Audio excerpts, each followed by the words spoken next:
Welcome to Modern Day Debate. I'm your host, Ryan. Tonight, we're going to be debating the ethics of pro-choice versus pro-life. To get us started, we have a new face here on Modern Day Debate. Name's Michael. Michael, thank you so much for coming out to Modern Day Debate. The floor is all yours. Yeah, thanks, Ryan. Thanks for having me. My name is Michael McCaffrey. I'm a pro pickleball player in Vancouver, Canada. So if that's your thing, you can check me out on Instagram. I'm at McCaffreyMJ. Also do lots of really cool hiking, backcountry, camping, canoeing, that sort of thing. So if you want to be inspired to spend more time outdoors in this beautiful world we're all in, YouTube, I'm Outdoor Earthling. So check me out there as well. Ryan, am I going to be able to screen share? Yeah, so as for the debate today, I'd prefer to focus on the morality of abortion as opposed to the legality. I'm certainly happy to get into the legality stuff a little bit, but I think that hashing out the morality is a better first step to take here. Also hoping that both sides can avoid any sort of straw man attacks like you just want to control women or you just want to kill children. I think that these sort of things just beg the question and really get us nowhere. So with the abortion debate, there's really two things, in my opinion, we need to establish. Does the fetus have moral worth at some point during the pregnancy? And if so, when does that begin? And number two is how do we evaluate the rights of the fetus and the mother when they are in conflict? So as to the first question, who do we grant moral status to? If we look at our moral intuitions, we don't seem to care about harming things like rocks, carrots, or corpses. In fact, if a woman had a rock, a carrot, or a dead person inside her womb, I don't think anyone would care to stop her from removing those things. But we do seem to care about things like children, coma patients who will recover. And there's perhaps an argument to be made, the vegan case, for ascribing the same moral consideration to animals as we do to humans, in that they have similar, although generally lower capacity for consciousness, pain, and pleasure. But what I'd like to do is set the animal thing aside so we can stay focused on the debate topic of abortion in humans and not shift into an animal ethics debate. So what seems to be the common thread here nonetheless is sentience or, consciousness, subjective experience with the world. This seems to be the point at which we start ascribing moral value and we start granting negative rights to people. And if we examine that a little closer, it seems that this conjunction best maps onto our moral intuitions. We value beings that, one, have achieved non-trivial sentience in the past and either currently have or will have sentience in the future. So prior to sentience, this seems, I forgot the reductio slide. This seems to avoid the most problematic reductios that often emerge in these discussions, like sperm rights, saving non-sentient embryos over a born child in a burning IVF lab, or thinking it's fine to kill people who temporarily lose consciousness, like a sleeping person or someone in a coma. This conjunction seems to map best onto these intuitions. So prior to sentience, abortion is amoral, morally neutral. Now, best evidence seems to be that sentience occurs somewhere between 22 to 30 weeks, though there is some evidence, the bottom one here, that could potentially point to sentience arising considerably earlier. So practically speaking, what I would do here is just defer to the consensus of an expert panel on setting a cutoff that uses the ethical principle of meaningful sentience initiation, plus potentially an adjustment to accommodate some precautionary principle on top of that. Now, post-sentience, we have to determine how to weigh the mother's bodily autonomy against the fetus's rights. And when at what point is a mother responsible for a fetus? So here's where I stand on that. And this conjunction overdetermines what I call the responsibility condition. There might be other cases where the mother ought to be responsible, but these conditions overdetermine the responsibility condition. So if the mother understood the risk of getting pregnant, willingly engaged in sex, had reasonable means to pregnancy identification and having an abortion, like they had access during the period prior to sentience, and if they still waited until the fetus was non-trivially sentient, then the mother ought to be responsible for the fetus. She has effectively forced a person into a state of dependence on her, and she should have an obligation to release that person safely from the state of dependence prior to terminating her responsibility. Of course, I think there's exceptions to this, like anything, like if the mother's life is threatened, for example. But these general principles should cover the majority of cases. And by the way, 90% of abortions in the US occur in the first 12 weeks and 99% occur in the first 21 weeks.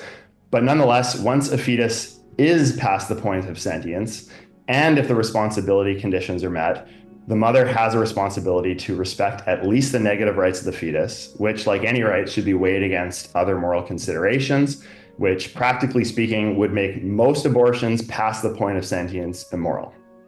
So finally, as for practical implications of this in society, there is significance showing harms of preventing women from obtaining abortions. So some examples of this: abortion-restricted states had 62% higher maternal death rates, as well as higher neonatal and postnatal death rates in these states as well. And if we look at the hard numbers, pregnancy is about 14 times more risky in terms of death to the mother than is abortion. And there's many non-fatal complications as well. Fact is, forcing someone to carry out a pregnancy increases their risk of death and complications. And that's why prior to sentience, in my view, there's literally no reason to remove a mother's free choice and bodily autonomy, as there's no subject to be harmed by the abortion. And post-sentience, the fetus, as well as the mother, should be entitled to more moral consideration. And in the cases where these rights conflict, there is a moral discussion to be had, but it should factor in the rights of both individuals. An excellent practical first step would be to improve education. We have good evidence that education works, and this would be effective, especially with younger people, as to proper use of contraception, early detection, and importantly, understanding the moral significance and weight of unknowingly bringing a sentient life into the world in a state of dependence on your body. So I think that's my time. The pro-choice side is supporting the rights of individuals to make their own reproductive decisions, including whether or not to have an abortion. The pro-life argues that believing that an abortion should be illegal or heavily restricted, and that the fetus is having full moral rights from conception. The pro-lifes argue that life begins at conception. We consider that a life is a life, regardless if it is a fetus or a baby. A fetus is still a human being. The moral and religious opposition of ending a pregnancy: God bestowed upon us life, and therefore we must protect it. Adoptions are the alternative. Why are we killing children? The pro-choice argue the bodily autonomy. Nobody is forced to sustain another life at their expense.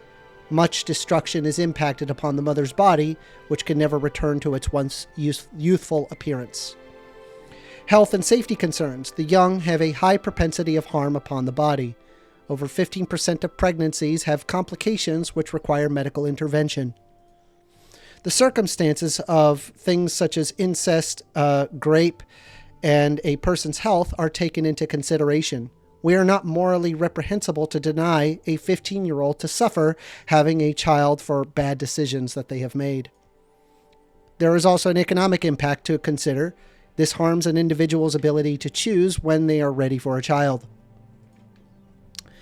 The evidence shows that countries with legislated abortions have, in fact, lower mortality rates. There are also restrictive laws do not actually eliminate abortion. It just simply makes abortions more dangerous. 1 in 4 women in the United States will have an abortion by the age of 45. And 59% of women who have abortions are already mothers. Why force more? Morality is not a one-size-fits-all approach. Legislation needs to reflect the diversity of belief. The consequences are that pregnant individuals can be denied care for miscarriages until that they are in critical condition. Increased medical risks in cases such as ectopic pregnancies. Discrepancy in the laws cause doctors to avoid necessary treatments. There is also disproportionate impacts upon low-income communities as well as minorities. The result? Pro-choice is a stronger position. This protects the freedom and public health, leaving the choice up to individuals, not up to a politician or Supreme Court judge 100 to 1,000 miles away who will never take care of the child and, in fact, actively create legislation to make it harder to raise children, i.e. food stamps, social safety nets, Medicaid, Medicare, school vouchers versus public funding. Respects individual moral and religious beliefs without enforcing it on others. Not everyone is a Christian. Also, the Bible isn't even against abortions. You can read Numbers 5:11 to 31 to show that. This also recognizes the complexity of real-life situations. Who is to say that someone must have the baby of their, say, sexual assaulter? This also empowers people to make decisions that are best for their lives as well as their families. Thank you very much. All right, that was very quick. No worries.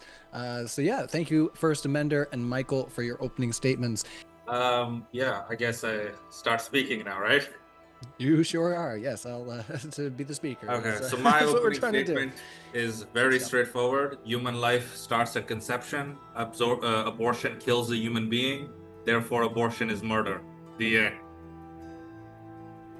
By the way, if you haven't subscribed, consider subscribing right now. I'm a really small YouTuber and I'm really just trying to build up. And I really think that I'm going to be making more content and you're going to just see not just debates, but as well as content like this. So stay tuned to find out. Did you want to maybe take some of your introduction time to maybe respond to some of the things that you heard, since you have... I can't hear you, Ryan. Oh, sorry. I'll hold it a little closer. Did you want to take maybe some of your introduction to maybe respond to some of the things that you heard from First Amender and Michael, to establish I'll do why that you're in the not... opening discussion. Okay, just because sometimes it's good to establish why you're not in favor of as well. So there you go, Kai. We'll give you a little extra time if you would like to give some representation for your side there, unless you're also pithy. So I'll give you up to 7 minutes to make the pro-life case. So awesome. Thanks so much for coming out to Modern Day Debate. Thank you, man. I appreciate it. It's good to be here for the first time. I hope it's not the last. Talking with First Amender about potentially setting up something very soon. So I am ecstatic. I don't think I'll take the full time, but I did want to do justice to perhaps a prior debate partner who did do the work of writing out an opening statement. So I'll read part of that opening statement and then I'll add my own portion. Anyway, today our side will be defending the view that abortion is morally impermissible because it deprives the fetus of a future of value. At first glance, it seems reasonable to be skeptical of assigning rights to humans who do not yet exist but will exist in the future. However, we argue that our cognitive tools responsible for attributing agency to things that don't easily display the relevant kind of behavior, such as moving in a goal-directed manner or producing fear, can elicit intuitions that aren't truth indicative. Our goal is to explicate some of the moral duties that members of present generations have to members of future generations. First, our argument hinges on the thesis that living moral agents have a duty to future humans not to harm them. Common sense morality holds that things like disease, starvation, and death are all harms to human beings, and a state of affairs that raises the likelihood of such harm is itself a harm. For example, certain environmentally destructive actions, such as emitting carbon dioxide in the atmosphere, will harm at least a few million people who will be born in the next few decades by exposing them to starvation. So in the present circumstances, we have a pro tanto reason to refrain from actions that will cause future humans to live in a more unstable climate and a world depleted of its biodiversity. Second, we argue that robbing a fetus of future valuable experiences or experience is seriously harmful. Deprivationism, the view that death harms us by depriving us of future goods we would have had if we had not died, has been the leading view in the literature surrounding the philosophy of death. In most cases, it is probabilistically true that absent elective abortion, the fetus would have likely survived and experienced all of the things that we find extremely valuable in our own lives. When I reflect on why death is widely considered to be a misfortune, the most plausible explanation seems to be what it takes from us. A future filled with hopes, dreams, and desires, completing projects, making memories, and having psychological experiences. The pro-life position rests on the simple assertion that the intentional taking of an innocent life ought to be treated in all cases as what it is, murder. We consider the right to life to be axiomatic. All other rights depend on it being secured, so we ought to protect it accordingly. The academic consensus is clear that human life begins at conception, and from that point at which a fertilized egg has attached itself to the uterine wall of the mother, the natural result, barring some extraordinary complication or intervention, is to produce a healthy human child. While the pro-choice position has developed significantly in its rhetoric in recent years and doesn't fall into easily answered talking points, and admittedly in some of the opening statements, some of those talking points were actually brought up, it typically makes as to when we ought to value life. The assertions that it makes now are hardly ever consistent and frequently completely arbitrary. My partner, Shell, and I will be defending then the right to life on each of the following points, but perhaps the most important for our opponents and for us to analyze is this intuition that all human beings have concerning the importance of life as characterized or as understood within that frame of deprivationism. We believe that death is bad because it deprives us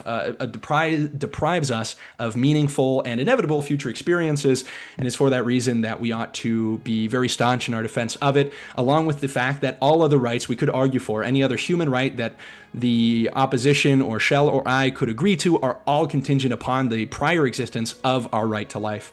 And without further ado, we're happy to jump into the beginning discussion. Awesome. All right, we're going to do exactly that in just one moment. Thank you to all of our speakers for your introductory statements. And once again, to our audience, smash that like button. We're live right now. Boost us up in the algorithm.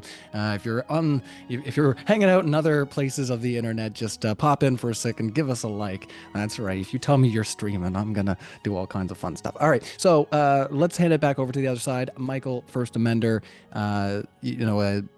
Kyle's thrown out some stuff there. Shell Shock has said, I think very quickly and pithy that he equates it for murder. So we'll just hand it over to you guys on those notes and see if we can get a nice, good conversation going. So, Michael, yeah, it's going to be a little tricky because I'm not sure First Amender and I agree on a lot of things. So, and I would love to dive into both of those positions. Maybe First Amender, I'll let you start the questioning and then we'll shift over to me at some point later on. Sure. So for Kai, he was sitting there arguing that abortion is murder. I find that to be particularly disingenuous. The reason why is because the term murder refers to the unjustified killing of a human being. The argument is whether or not that abortion is just. So your very argument is effectively circular.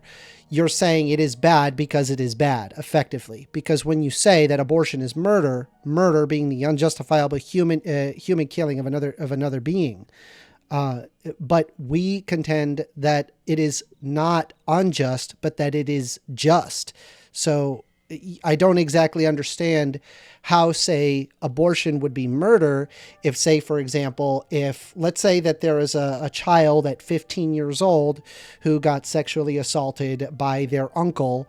I don't believe that 15-year-old should be having that child. That seems to me obvious. Would you agree that a 15-year-old who has been sexually assaulted by their uncle, that they should carry that baby to term?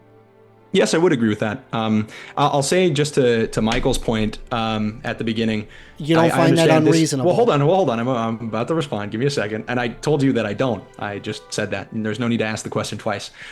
Michael, this will, I think, be a little bit of a split up debate. I'll try to get to your points, but I'll address real quick First Amender, who has kind of brought up some of these older talking points within the pro-choice movement. It's incredibly logically consistent, and I would be surprised, First Amender, if you yourself can't explain back to me why I, as a pro-life person, would feel that there is something unjustifiable about, an abortion in the case of, even in the case of something as awful as rape, right? And the reason is this: it is the person that is going to have their potentiality for a full life, right, or the fetus, right, the fact of restricting that individual's rights has nothing to do with the way in which they're conceived, right? It's comparable to robbing somebody else because you yourself have been robbed, right? You're executing the punishment on somebody that was completely uninvolved in the circumstance you find yourself in. That child has done nothing to its mother.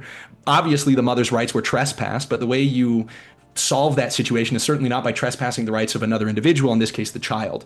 And to get to your original idea about my definition, right, of murder, I'm not saying that you can't argue about how justifiable murder is. There's plenty of countries in the world that justify murder for political causes, right? But we would consider it murder because we feel that their arguments are not sufficient. They don't reach that threshold of justifiability. And like I explained in my opening statement, because every individual does have a right to life, because a fetus is in every case innocent, it is always unjust to terminate a pregnancy, stripping it of that basic right.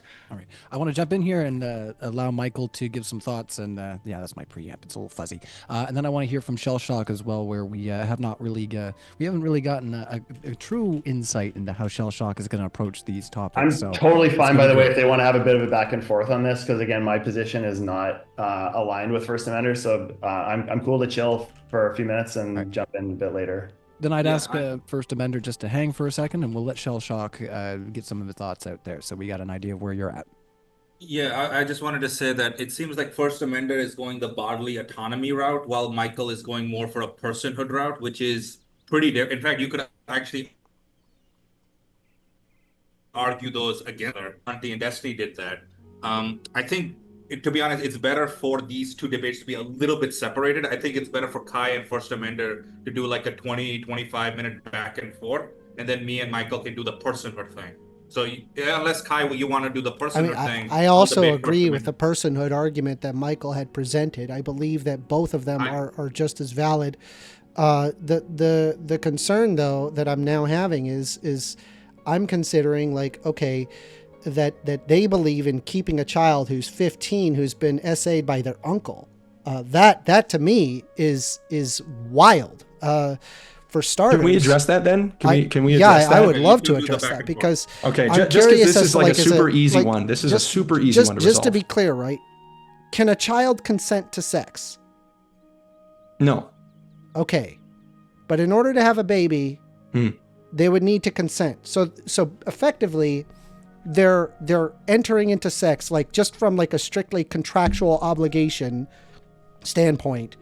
They're entering into a contract under duress, as in they don't understand what they're going through. There is also the fact that there's a great deal of mortality that is involved with the mother, who is 15 years old. The probability of entering into some pretty significant medical complications is very high at that age. So, but for whatever, and on top of it, it's their uncle who had sexually assaulted them, right? So I just want to be clear that, I mean, you seem to be perfectly okay. Well, I mean, Kai, think about, like, imagine if you had a daughter. Look, First Amender, I don't disagree with you that what you're describing is a terrible circumstance. Like, I don't at all want or care to minimize, just how terrible it is when somebody is sexually assaulted, especially by a close family member with whom they ought to have, a relationship of trust. That dynamic makes it even worse. I don't at all disagree with you, and your description of this is a terrible, terrible thing. But you should be able to understand that if what I am saying is the child in the womb has a right to life, to me, it is completely illogical to violate a third party's right to life just because the first party has been violated or has had some right violated by a second party, right? The third party, they're entering it under duress. I understand that. I understand that, but the third party has had nothing to do with that. I understand, maybe you're trying to go for a kind of evictionist argument, but again, the womb has been specifically designed for the carrying of a child. The child has done nothing. It has caused 15. No harm to the mother. They're not even fully designed for that yet. They're actually likely to have some pretty significant medical complications. I understand that. Do you think that's the fault of the child? And not only that, I can't even imagine. I can't even imagine the mental anguish that parent, provided that they are successful in doing so, that how much anguish that parent will have to go through basically for the rest of their life. It would be very common that they would have a difficult time even looking at that child normally. They would have a very hard time. And I would imagine. Hold on. First Amendment. That's an important point. That's an important point. Age, hold on. Let me finish. Let's let Amender finish his thought there. If I had to guess at your age, right? Let's say you go 10 years into the future, 20 years into the future, you now have a daughter, and there they are at 15. You find out that they have been essayed by their uncle and they are pregnant, that you are going to look at that daughter in the face and say, you must carry that child to term. I think you really need to reconsider this. Mm-hmm. I understand the way that you're framing it. I understand. I don't actually fully understand just how difficult that decision would be. There's a certain amount of empathy that I'm just You're right you don't. And correct. I hope that you yourself are not capable of that amount of empathy either. I hope that nothing similar has happened to you. If we're both capable of that kind of empathy, that would be very unfortunate. I'm very capable of that empathy. I would want the mother to make that decision. Have you been in that situation before? Have you been in that situation? No, I have not. But I would not. I would want you and I are similarly incapable. I have listened to the stories of people who have dealt with that. Well, now he's interrupting me. I'm trying to respond to his point. The level of anguish is palpable. It really is. He's not being unfair, First Amender. Like, I know it's a little, you guys are getting kind of juicy, but yeah, let's let Kai have some space too. I appreciate it. You can describe the horror of this situation in any number of ways, and none of them will be inaccurate.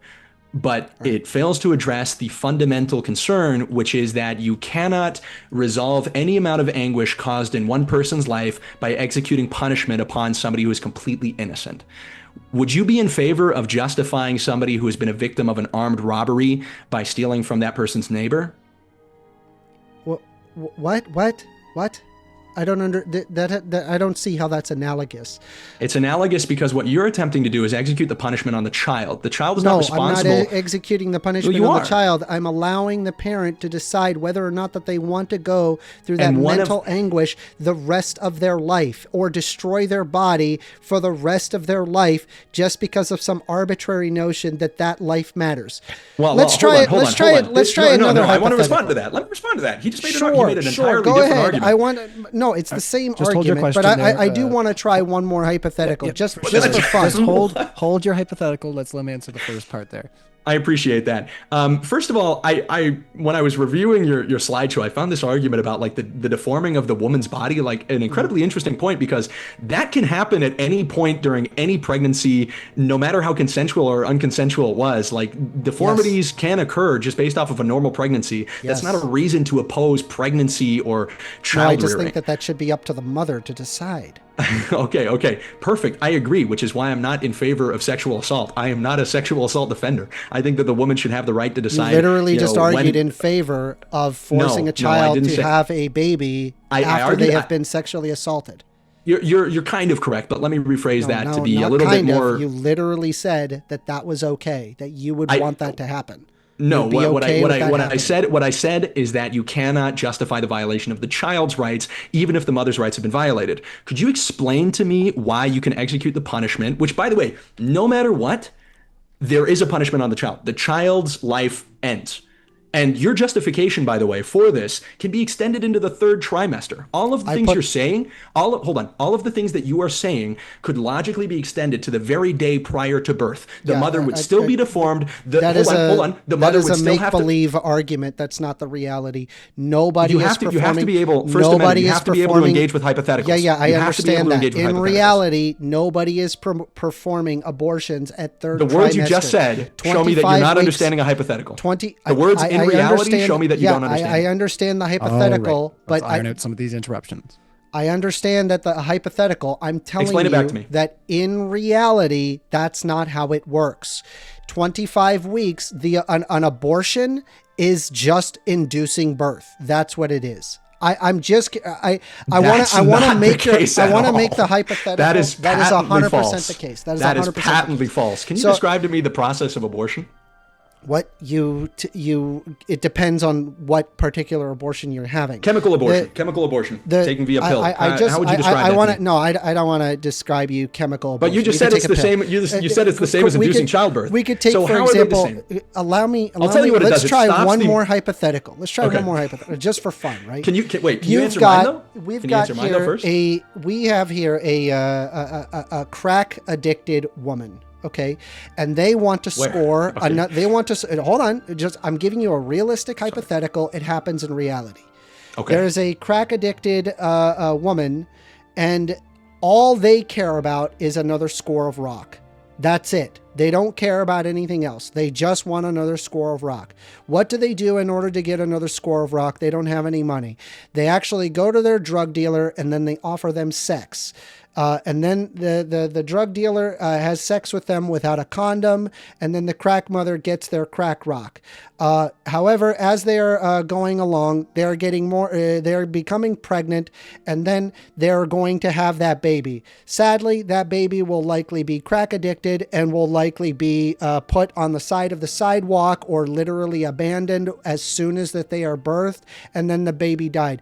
Would you rather have that, or would you rather the crack mother, get an abortion? Just curious. Which one would you rather? I would rather the child be carried to term. Okay. All right. This is completely insane. I don't know what else to tell you. I think everything I've said is like super logically consistent. No. Michael, I'll let you jump in. And No, you are inducing more suffering. Can you talk to First Amender? If I said do it. anything that's logically inconsistent or ridiculous, maybe if it's okay, because this maybe goes into one of the exceptions to my position that you're talking about. With I'm just checking whether I can say that word. Did you answer that question in the chat, Ryan? I think it's, well, let's see. How long have we been going right now? I say grape, or should I say the other thing? you can say SA or grape. Okay. Yeah, I keep it safe just because other people are streaming. I don't know where you're streaming right now. Fine. But let's just keep it cool for everybody. Cool. Okay. Because the bodily autonomy argument, I think, does hold up in the case where the person was put into that situation under duress. And this would exist outside of the context of abortion as well. Like, just think about if you and I, Kai, got just knocked out and somebody hooked us up together such that I was in a state of dependence on you for 9 months prior to, like, them cutting the tie and releasing me. Like, do you think you would not be entitled to your bodily autonomy in that case? Shell, you can jump in. Sorry, I've been going for a while. Jump in. Okay, Michael. Yes. Do you want to follow it up, or should I respond? Well, because specifically, I don't think this holds up in the case of most pregnancies where there was willing participation in sex. But in the case of SA, I do think that holds up. And so that's where I was just wanting to push Kaya a little bit. But sure, go ahead and jump in. Yeah, let's hear your thoughts there, Shell Shock. Okay, so so in regards to the rape case, my first question to you would be like this. Let's say you do wake up to another person and you're plugged to that individual, similar to the violinist argument. Have you heard of the violinist argument? Yeah. Right. So are you allowed to unplug from the violinist? Sure. Yes. But you're not allowed to kill the violinist. That's the difference. You're not allowed to push the violinist into a room where you know that violinist will die. To an unborn baby, any place outside of the mother's womb might as well be a poisonous gas. That was built into the hypothetical, Shell. It was built into the hypothetical that they hooked us up in such a way that by disconnecting himself from me, it would kill me. That's correct. No, I understand. No, it would kill the person, not you. Well, okay, so Kai is the mother in this case, and I am the fetus or whatever. Mom, Hey, this is a whole nother debate, okay? But the hypothetical is somebody knocks us out, hooks me up to him such that my life is dependent on his blood, whatever it is, right? For 9 months or whatever. If Kai wakes up to see that this is the case, maybe I'm unconscious even for now. We'll regain consciousness in 9 months or something, or partway through. And so does Kai have bodily autonomy? So, like, should he have the right to cut whatever thing this evil person set up and go on his way, or should he be obligated to stay for 9 months? I think my opinion is that he does. This is one case where bodily autonomy does go through, and he does have the right to disconnect. Sure. I wanted to kind of push back on this. I agree with you, and this is maybe this is something Kai and I will disagree on, but I do think that an argument can be made that you can unplug from this individual, right? But kill me. Abortion is not unplugging, okay? It's killing the fetus. That's the difference. So my question to you would be like this. Let's say Kai wakes up, can he chop your head off or any body part to regain his bodily autonomy? That's my first question. Well, you can ask that question, but I will just note that it was built into the hypothetical that I gave you that by unplugging, he is killing me. That in a similar way to when you abort a fetus at a certain age, that it would kill them. No. The unplugging is essentially the difference here. When you unplug somebody, you don't kill them. You're essentially letting them die. Right? Okay, we'll just build that into the baked hypothetical. Into the hypothetical, dude. Through my neck, and the only way to unplug is by cutting a thing that. Oh, then no. My answer would be no. I mean, sure, you can take that position. I think that I would take that to be a reductio. I'll give you a realistic example of this. We have a thing called conjoined twins. We have conjoined twins that are one-sidedly are dependent on the other, but one conjoined twin cannot kill the other conjoined twin to regain his bodily autonomy. We already have realistic examples of this. So if the only way to regain your bodily autonomy is to violate the bodily autonomy of the person you're forced to be that is forced to be dependent on Well, you, we you're kill actually not allowed we to kill violate that conjoined autonomy. twins all the time, especially if they're the weaker form. It's often like at a health detriment of the other person. We also gladly in will Sweden we also surgically abort 9 out of remove 10 children that with Down syndrome. conjoined twin. No, So, okay, listen. I don't think that's the misjudging- argument that you want to address there, Shell Shock, because that's actually I'm addressing against your it. argument. Don't worry, I'm addressing it. Okay, you're misjudging two different arguments. One of the main reasons two people separate is because you can separate them and then they can both live relatively decent lives. That's reason number one. That's why we separate them. We don't separate them because one has asserted some bodily autonomy over the other. That's reason one. Reason two, when you're talking about the health detrimental, usually there are these things called parasitic twins, which is one alive twin and one dead twin, which the dead twin can be removed because it's dead, right? It is providing a health detriment to the first twin. And the third one, which is that one-sided, the one that I just mentioned, one-sided care for one twin but not the other. These twins are not allowed to separate because they violate each other's autonomy. I don't think that anyone reached the age of 18. The closest one that I can think of was a conjoined twin who had one kidney that both of them were using, and they separated at the age of 4. And that question was brought up that, but conjoined twin B was exclusively using conjoined twin A's body, but the court at the time said, well, you can't violate conjoined twin B's bodily autonomy. So that was one instance. But that's the only one that I can think of off the top of my head. So, Michael, do you disagree with that? Do you think that a conjoined twin A can kill conjoined twin B? I love that hypothetical. I haven't thought about that one. My initial instinct, which I reserve the right to modify upon further consideration, would be no. And let me try to think about what the symmetry breaker is between that and the case where somebody like the knock me out thing. Because would you agree though, in my hypothetical? Do you agree with like Kai? I'm curious your opinion on this. Like, do you think it's morally permissible to cut the tie? No. You no. You can unplug, at least for now. I'm not entirely confident on a counter argument to this. I'd be curious to hear Kai's answer to this. But you can unplug from the person that you're connected to. So you can unplug from it. If it would kill them. But that's not... Yeah, but the way you're saying the word killing is confusing me, right? If you are violating the bodily autonomy of the person you're connected to, then I would say no. Because you can't do that in the case of conjoined twin, which you agreed with me. I mean, let's say if somebody is like hungry and they need to eat, right? And so they come at you with a knife and say, hey, listen, I'm going to cut your belly open unless if you give me food. Are you obligated to give them food, would you say? No. No, not at all. How about this? Why? Because they could damage. Why? Because they could damage your body, right? Let's make it more analogous, First Amender. What if your child? Can I just finish? Can I just finish? Comes Kai? up to you and says, "I need to eat." Kai, I haven't. Hold on, Kai, I haven't. 1 second. Go ahead. I haven't fit. So the reality is that when there is a baby gestating in the body, it is empirically damaging the body. It is. A lot of people think that it is not the case, but there is a ton of different negative physical as well as mental outcomes that are quite negative towards the mother. They are, in effect, damaging the body of that mother. You can observe women who have to go through stretch marks, women who have differences in the hormones as a result, women who have different fat placement that never returns back to its original appearance.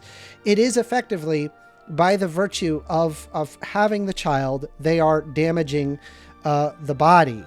And so I don't feel that the fetus has a right to damage the body without consent of the mother. And so that's where I'm like, where you say like abortion is murder, I don't feel that it is unjust to say, I don't want that to happen. Sure. But that's what we're arguing about, right? Where Kai and I think it is murder, therefore it should be illegal. That's the point of the debate. But to put that as, I'm going to answer your question. I'm saying, but like, do you understand like where I'm coming from here? Does it make sense? I do understand that. That's why we're debating, right? I don't see how it's like, okay, like, do you go as far as Kai, where you say you're okay with the crack mother example, and you're also okay with the 15-year-old who's been essayed by their uncle? Yes. On both of those instances, that is First Amender, this is not wild. This is like, I don't think Level you could be 0. a pro-life person without actually showing a level of consistency on both of those claims. But the suffering is innumerable. I understand that. And if a mother, let's say a mother suffering suffers, is unironically just worse to have that child than it is to allow the mother to decide. There are so many. Hold on. Kai's trying to jump in. So, all right, we'll let you rephrase. But You go ahead, trying to respond. I would not be okay with giving mothers the ability to kill their own babies. Does that sentence sound more acceptable? No. No, okay. So No. you want mothers to have the ability to kill their own babies. You Correct. think that is it? Yeah, because And- it's their and the body. crazy one? Their body is because to have the baby is effectively damaging the body of that mother. The mother ought to be the one to decide whether or not that they have that happen. There are so many cases where a mother did not decide that, and there's a ton of additional complications that occur. It's very common in anti-abortion states that specifically avoid things like trying to avoid an ectopic pregnancy, because the actual law itself, it can be very. What occurs in an ectopic pregnancy? It's where the cell attaches to the side of the fallopian tube instead of the uterus, and as a result, if the baby grows there, the mother will die. They will bleed out and die. It needs to be removed, and it's quite often that in pro-life states, because of the arbitrariness in the law, and they don't actually understand the medical associations with it, they just simply have blanket abortion bans. It results that the doctors just avoid it to avoid the issue. This results in the mother only having a very short period of time to go to a different state and have the ectopic pregnancy removed. Okay, so do you mind if I jump in here, Shell? Is it cool?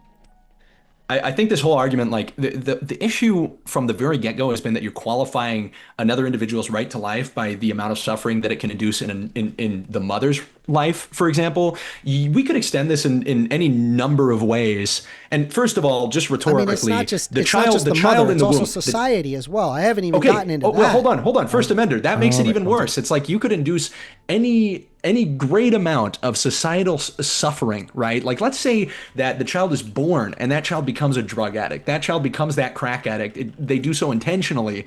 The mother witnessing their child grow up that way and commit, let's say they commit crimes, they rob people. A mother's heart would break to see that kind of thing. At no point would that give the mother the right to kill her child because of the amount of suffering that they are inducing on the rest of society or on the mother herself. Would you agree or disagree with that? Do you think the mother has a right to kill her child because of the amount of suffering that they're causing to other people or to the mother? I believe that a mother should be the one that decides as to whether or not that they carry a child to term. It's their body. Okay, so it's only only if they're in the womb still. Like once they're born, the mother can no longer decide to kill her child. Okay, so are you in favor of abortions like up till the day of birth? The only instances where an abortion would even be remotely I didn't ask you about the number of cases or the likelihood of that being the case. I asked you a hypothetical about whether or not you support it. I don't know why you interrupted. Okay, then respond. I was going to. The only I think you were going in a different direction. Post 25 weeks where it's even remotely acceptable is if the mother's life is in danger and there's zero chance of saving the child. That's the only instances. Why is it only acceptable in those cases? That's because you could just induce a pregnancy at post 25 weeks. Abortions just aren't performed post 25 weeks. There's very, very rare scenarios where that's the case. Okay, you just made the argument that I knew you were going to make. Right? When I'm looking at societal outcomes regarding abortions, it's horrendous to not have access to abortion. You're talking about higher maternal mortality. Okay. Before you start moving along, Kai wanted to respond to your previous point. So yeah, I appreciate that. I mean, there's just like I don't know how we're going to get to the point in this debate where we can actually engage on this issue of how to justify violating another individual's right to life. And every single time that you've kind of shifted the goalpost on it, it's been arbitrary. All of the things that you were describing concerning why a mother has, hold on. That's not at all the case. You can logically justify them. You can show a level of consistency. For example, the right to life is not arbitrary. My level is consistent, but all moral assertions are arbitrary. That's not the case. The right to life is axiomatic. All of the rights depend on it. It is also arbitrary. Okay, you don't have awesome. a direct access let's to just God. let's stay on the point. He's trying to bring it to God. Can we? Okay, awesome. You're the only one here in this debate talking about the Bible. But anyway, so where do your morals come from, my dude? I mean, can I just finish a point, please? All of the places where you have gone, for example, your argument about human suffering being the reason that, or the mother's suffering, the mother's bodily, deformations as a result of birth or as the result of carrying a pregnancy to term. Something, by the way, as trivial as stretch marks. I don't think that we should be talking maybe about stretch marks. There's many as such more a things bad. Than stretch marks, hold on. Stop interrupting me. I understand that. But including stretch marks in a conversation about how to justify the death of a child, maybe that's a negative thing. Maybe if we talk about that in that way, women who have stretch marks are going to feel more negative about them. Maybe I have stretch marks, and I'm now thinking that it's a more terrible thing than it is. We're getting terribly off. I'd like to finish. So we were talking about 25 weeks plus is kind of what First Amender was talking about there, and saying that things were exceptional cases that were risked the life of the mother, and that they would have like a non-viable fetus. So let's try to focus on that argument, whether you dispute that or if you think that something else is going on. So just to try to get it back in on that vein. Absolutely. I think at its most basic, what First Amender is doing is kind of gish galloping. He's using like whatever he can. But then when I try to apply his justifications for abortion in different circumstances, like, for example, the third trimester, he then drops those contentions like about human suffering, because the human suffering certainly still exists in the third trimester, even more so because the child is larger. There's more bodily deformity. There's arguably more psychological damage. But in these cases, he won't apply the same, his same rule of, well, it causes human suffering. He'll go back and he'll shift the goalpost back to the point of, well, it's actually about when you can induce a pregnancy. Well, what about the day prior to inducing a pregnancy post 25 weeks? It's viable outside of the womb. It's just a practical consideration. With the permission of the moderator, I do want him to justify one thing, and if we could, I'd like you, moderator, to jump in the moment he gets off topic. First Amender, please explain to me how an abortion is just inducing a delivery, or what was the term you used? I don't want to mischaracterize it. Post 25 weeks. An abortion if somebody wanted an abortion post 25 weeks, the doctor would go, okay, that's just a pregnancy and giving it away for adoption. It is viable outside of the womb. There is no need to perform an abortion. That is 100% the case. They just perform a C-section. Yes, that is the case. That is why. So they just deliver the child. Yes, that's exactly what they do. That's why Michael McCaffrey. They don't call that an abortion. They call it a delivery. The child's born. Yeah, that's correct. It's called a delivery. I'm simply telling you. After 25 weeks, they simply deliver the baby. Michael McCaffrey even showed a chart to show how little abortions happen post 25 weeks. It's literally almost non-existent. The only instance where it would be existent is where it's like the life of the baby is basically zilch and the mother's life is at stake, such as a necrotic baby. That would be an example. In that last sentence, you contradicted yourself. I don't know if you caught it. You said that there are no abortions, there's just deliveries after the 25-week point. And then you told me that's why so few abortions happen after 25 weeks. There's two different things. An abortion after the second trimester is not just a delivery. This guy can only think in black and white. He actually can't think gray area. But I think we can move on to something substantive. I think the point you were maybe trying to make, though, is that not all abortions result in the death of the fetus. Sometimes it's viable. If I'm trying to straighten that out a little bit. It's not an abortion at that point. It's just inducing a birth. Right, yeah, and that's it's delivery. Weeks. So you're calling it abortion. I don't understand why you're doing that. It's only under very, very extreme scenarios that third trimester an abortion is performed.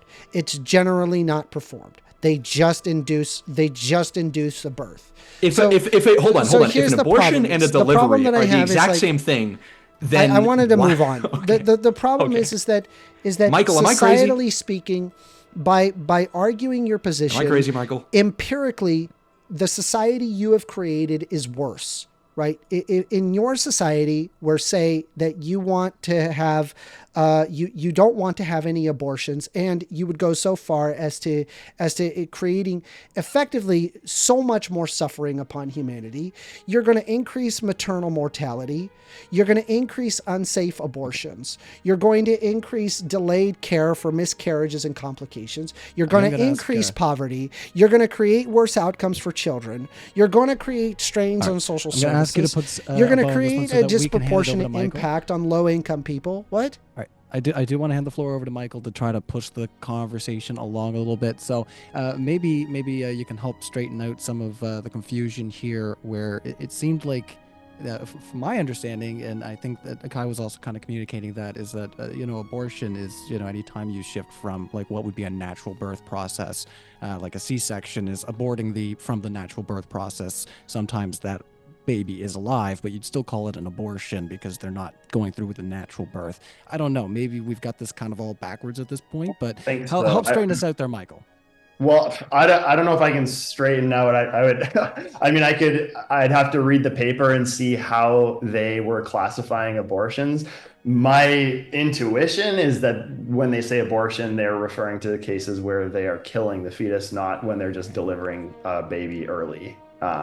Yeah, delivery, just to jump in, a C-section is a method of delivering the baby. Like, and to what First Amendment was saying, there are a ton, if that's the case, like if we're using these terms simultaneously, like a delivery via C-section in the third trimester, there are then a ton of third trimester abortions. Would be It's not an abortion. voluntary induced early labor or something, but or C-section, or a voluntary C-section or something. But the numbers are so low that I can't imagine that it's including those. I don't know why that's relevant anyway to this. To me, it's like, it's kind of wild. All right, Michael. How about you and I do a bit back and forth then? Well, I want to hear Michael out. I'm happy if anyone who wants to talk about the personhood thing, First Amendment included, can jump into this part. But yeah, to me, it's sort of wild to be talking about externalities like benefit to society or those kind of things when we're talking about someone who we do value as a person. And like, if we're talking, because you would never use this kind of argument to say whether I should be able to kill someone. You wouldn't talk about like, well, what sort of good are they providing to society and what sort of quality of life will they be having? You don't talk about that because you're talking about a right that a person has, a negative right that they have, protecting their life, right? So if we agree that the fetus at some point during the point of pregnancy is deserving of those rights, all of the externalities are not even on the table for discussion. So the question to me becomes like, at what point? And I think that's really the only point of contention between the pro-lifers and I, other than maybe how to handle some of the what do you call them? The exceptions, like the case of SA. I think we disagree, but that's fine. That's pretty rare. But I think that the main thing we disagree on is when do we attribute that personhood, let's say, such that we start granting moral consideration and negative rights. So does it seem fair to talk about our two different views and go into that? Seeing nodding, amazing.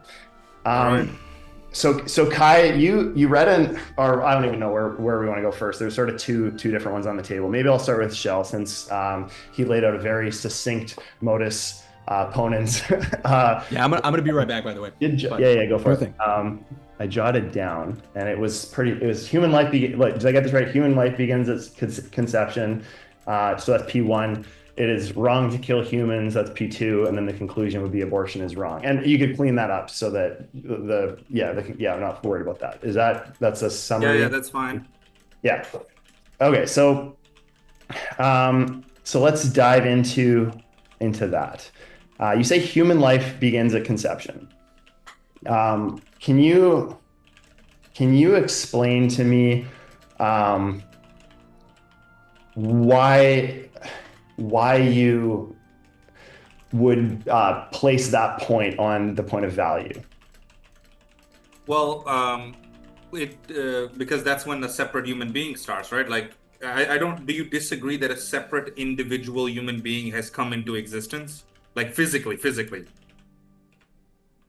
It depends what you mean by conception, I guess. Like there are. Okay, you put the precautionary principle at 12 weeks, right? For sentience, yeah. Yeah. So at 11 weeks, we still have arms and legs, right, of the fetus, right? Of course. Yeah. So that arm and leg doesn't belong to the mother, right? When we say how many arms does the mother have, she doesn't say 4. How many legs does the mother have? We don't say 4, we say 2, right? And because the arms and the legs belongs to the fetus. Now the process of this fetus's existence starts from the moment of conception based on the medical information that biologists have stated, right? Sort of, and that's why I say it depends what you define as conception, because conception when the sperm fertilizes the egg, not implantation. Because when the sperm fertilizes the egg, there isn't unique DNA. There's 2 separate nuclei. It takes 24 to 48 hours. So for syngamy to complete, right? So you would be fine with like morning after pill, for example, then? Well, the morning after pill affects implantation, which I would be against. No. But if there was... It does. It can, but it affects the That's why I'm completeness. against it. All right. Let's let First Amender jump in here. I can see your. So like, kind of here's pointing. here's the problem. Hang on. Like First we Amender had a full conversation. Let Michael and I talk. Then First Amender, you can come back. Well, I mean, we try to make it so that it's fair for everybody to jump in, give their thoughts. It's an open panel, so. First Amender, I'm asking you. Can Michael and I have a Shell we could just talk. 1 second. We could talk all day about the moral implications of abortion.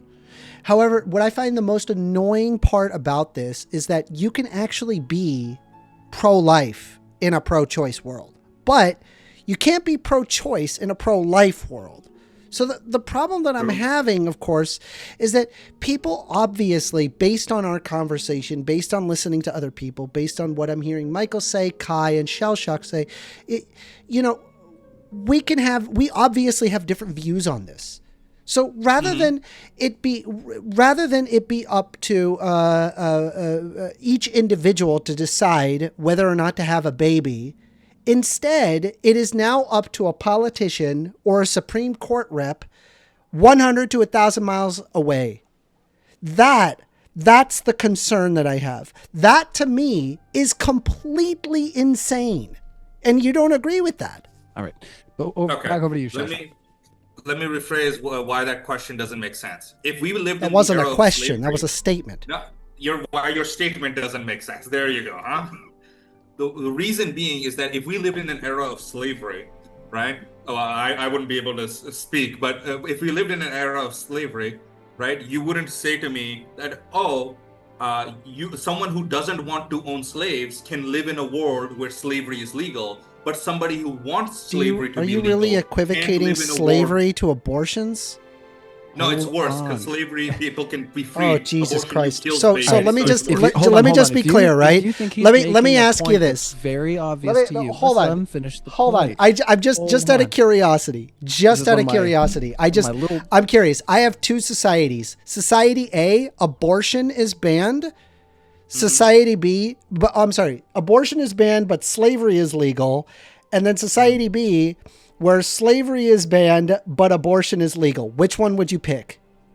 The one with abortion being banned, but slavery being legal.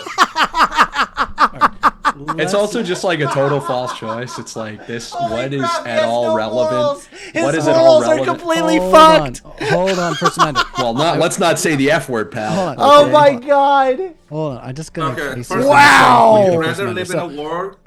Let's just get back to point. So there's one of my little pet peeves is that somebody will be looking on screen like, oh, this person is about to really drop the ball and make it. They'll say, oh, you're about to make this argument. And it's like, if you think it's really awful, just let them make it, so that then you can really nab it out of the park if you just keep letting them step in it as far as you see it, right? So let's let Shellshock make this point that has given you so much cause for pause. So go ahead, Shellshock. Would you rather live in a world where black people are treated like slaves, but the slave owners can't kill them? or would you rather live in a world where black people can be killed? What? I would live in a world where slavery is illegal and abortions are legal. That wasn't my question. You crazy that wasn't person. My question. I'm gonna ask What? you a hypothetical again. Like your morals are completely gone if that's your position. You and I, just like from a fundamental axiom, will never be able to agree. After hearing that argument, and I think anybody who's even remotely logical would realize that that's the reality. What is an axiom? An axiom is a brute fact, something that is just it is rooted into some basal position. It's just assumed. I'm going to ask the question again, First Amender. All right. And I want to hand it back to Michael to engage here. Okay, let me just ask this question for Amender to answer, and then Michael can ask me or whatever question he wants. Well, let's get back to First Amender, would you rather live in a world where slavery is legal for black people, but black people can't be killed, or would you rather live in a world where black people can be killed? Which is worse? Where black people can be killed. Thank you. Okay, Michael, whatever you want to ask. I don't know what that has to do with anything. I mean, we already have black people dying left and right. I think the reason he's asking me that, First Amender, is to show that killing is worse. And so the question is whether we agree that the fetus... Would you rather be a slave the rest of your life or dead? I'd rather be dead. I got news for you. Depends on the condition. I'm going down fighting, bro. Okay. I want to let you know that. I'm going down fighting and I will be dead. I don't care. I'm not going to be a slave for somebody. Okay. Wait. You're talking... But if you go down fighting... No. I'm sorry, Michael. I'm sorry. You go. Okay. I don't know why we jumped out of this to go into that, but we were talking about singamy, and I was just trying to narrow in, Shell, on... You said it's the point at which they're a person that you mentioned conception. I was trying to zero in on whether you said when the egg is fertilized, and I was just pointing out that the point at which the egg is fertilized is not the point at which there is unique human DNA, right? So I ascribe by what the medical professionals tell me, which is that human life starts at conception. Now, the conception part takes 24 to 48 hours. If you're saying unique DNA occurs after that, that's fine, but unique DNA is not just the reason why I value. I'm not saying it occurs after that. I'm saying it's about a day for singamy. So yeah, if by conception you mean the period, the window of time. Yeah, after that's over, like not just immediately it touches and we're crossing it. It does take 24 to 48 hours for conception to occur. So after conception has occurred, then it is a new unique human life. So, Michael, just FYI, right? Shell Shock had just got done telling you that rather than live in an anti-slavery, pro-abortion side, Shell Shock would rather live in a world where slavery was legal and abortions are illegal. His moral compass is he has completely lost the plot. Okay. He's in post-reality world. I don't know what else to say. Hold on. I don't want to keep muting at you, but before Michael forgets what Shell Shock just said. I'm not going to forget. It's all good. Thank you. All right, go ahead. Yeah. Okay. Sorry, go ahead. No, you were interrogating my position. Yeah. So, okay. So you're saying there's sort of a squishy window and at some point during that squishy window is when the value is instantiated in the being, correct? Yeah, I mean, it's the same thing for you on consciousness, right? You don't know the exact moment, but you take the precautionary. I'm not saying that's a problem. I'm just clarifying. Okay. Yep. Okay. But the thing that matters to you, when the clear case I can point to on the other side of sentience is non-trivial sentience, right? Non-trivial subjective experience with the world, likely an ability to feel and process pain, not necessarily, but likely. Things like that is what I can point to as the earliest case where there is a clear-cut case on one side of it. What is the equivalent of that in your view? What is the thing you would point to that's clearly on the side of moral value, but as close to the first point as you can? Corpses. No, sorry. The earliest point. So if you're saying conception is the point where moral value is instantiated, I'm saying sentience is the point where moral value is instantiated. I point to the non-trivial awareness of the world, let's say, as the earliest point at which I would clearly point to that this is an example of a thing that has value. There's like some EEG data, like around the 12-week thing. I'm not really so sure. The earliest one I point to is like where we clearly see that this thing has subjective. The thing that I'm valuing is what is the thing that you would point to as the earliest thing that you're confident has moral value? I would say when the physical existence of another individual human being comes into existence based on the medical information made available. So even though like, for example, as an fusion of adult, the two nuclei. I'm not sure on the medical detail per se. Okay, I don't know the full medical detail. Okay, so but it seems weird to me that you can't articulate that if that's like if you're so certain that this is like equally valuable to like you or me or a 2-year-old child. Like, why are you unclear on what's going on at the cellular level such that you would say like, 2 hours ago, this thing, they were, they looked this way and now they look this way. And oh my God, this one is super valuable, but this one I don't care about at all. Like, it seems weird to me. The reason being is I take what the professional medical specialists tell me, which is that human life starts at conception. If you realize it's a definition. If they told me human life starts 6 weeks after conception, I would ascribe that viewpoint. Okay, but why do you care about what, like, they're just putting a category, like human life could be a skin cell on your arm, right? Like that is. Yeah, but the difference here is that there's a difference between an extension of a person and a separate individual human organism, right? So my finger, even if chopped off of me, is still my finger, right? But if you chop off the fetus's arm at 11 weeks, before sentience, you didn't chop off the mother's arm, you chopped off the fetus's arm. Right. And so just, I know this isn't your position, I'm just going to articulate why that's different on my view. So I would say there is no thing to like, it's a cluster of cells that is not a thing yet. It is not sentient. There is no person. There is nothing there. Do you acknowledge it's a human being? Being without personhood. Yeah, of course. Okay, like a corpse. Like a corpse, exactly. Right. Okay. Does a corpse have bodily autonomy? Does it? No. No. You can rape a corpse? I believe that there is a level of bodily autonomy that is endowed upon corpses. Like we don't desecrate a corpse, for example. Right. I think you can tell where I'm going with this. There's a level. No. It's obviously less than that of like a living entity, but it's there. It has nothing to do with the intrinsic value of a corpse, right? In the real world, you would not do this because there are externalities that would almost certainly cause me to disavow that action. Such as? Like distress of the loved ones if they found out. So if the loved ones wanted to fuck a corpse? The person's, just a couple, like the person's. Not say the F word. Oh. Pardon me? No, Michael, I was censuring Shell. But let's say the family members aren't present, like nobody knows. Yeah. In this completely entirely controlled video game like hypothetical, then sure. Like if you want to make the case, but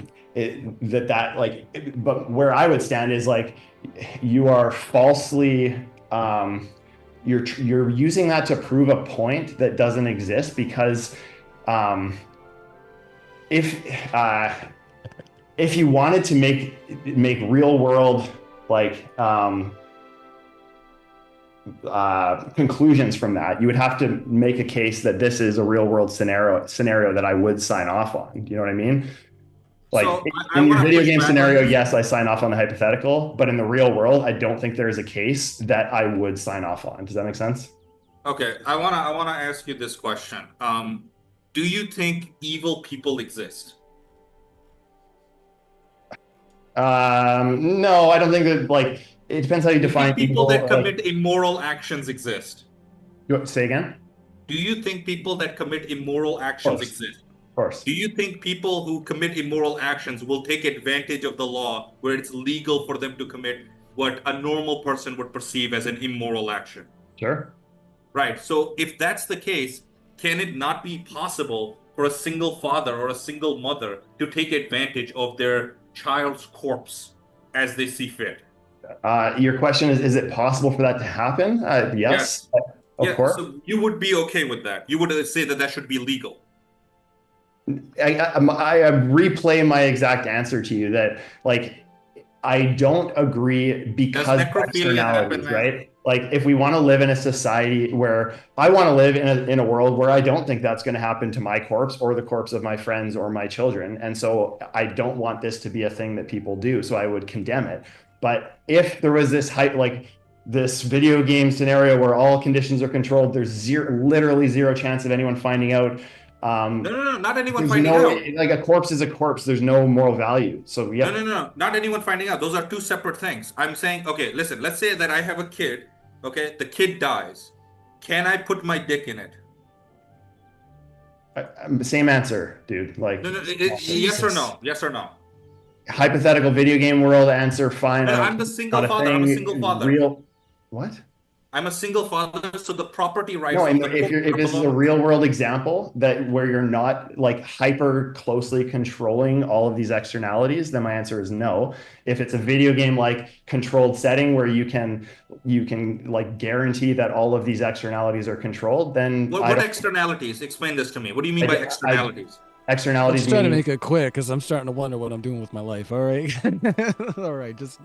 I mean, I've already like. Here's the thing, like, yeah, you've made your point. Going back. I mean, again, like going back into like trying to understand. In Shell Shock's world, 2024, or I'm sorry, let's say like 2015 is like a nightmare to him. Slavery is illegal. And abortion is legal. He would just love to live in 1830 where slavery is legal and abortion is illegal. Like that is a better world in Shell Shock's mind. I don't know how to speak to somebody like that. That's beyond like any axiomatic approach that I can even say.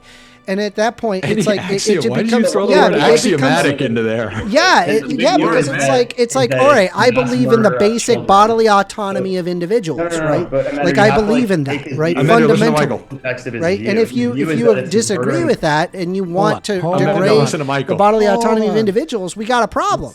All right, that's your sentence. What's going on over there, Michael? I like how Michael is trying to defend me. No, he's just everybody quiet, Michael. Let's go. Yeah, Michael's. I'm just thinking like you're not attacking it from a place that makes sense because if he's right that like he views it as children, right? You wouldn't sign off on a world where you would accept the mass killing of children in exchange for slavery. You wouldn't sign off on that world either. So the only difference in your view, it's not like this wild, crazy difference. It's just he thinks fetuses, non-sentient fetuses are children, and you don't. That's the only difference. And so the entailments of that fact, like he's consistent with that, right? So I'm just saying, like, I mean, but except we could observe the level of suffering regarding slavery and anti-abortion clauses were far, far, far, far worse than say 2015, where abortion is perfectly permissible and slavery is illegal. The suffering is so innumerable that I don't even know how to, I can't even address it, right? His moral compass is completely gone. All right. Go ahead there, Kai, with your question. Awesome. This is going to open up a whole new can of worms, but I do just want to get kind of your base response to it. So in the opening statement, way back when in the opening statement, I talked a little bit about this idea of deprivation. By the way, about the violinist argument, to get back to that point, I think the place where it becomes disanalogous, right, is in the case of pregnancy being in the womb, right? I do think that a child has a right to its mother's womb.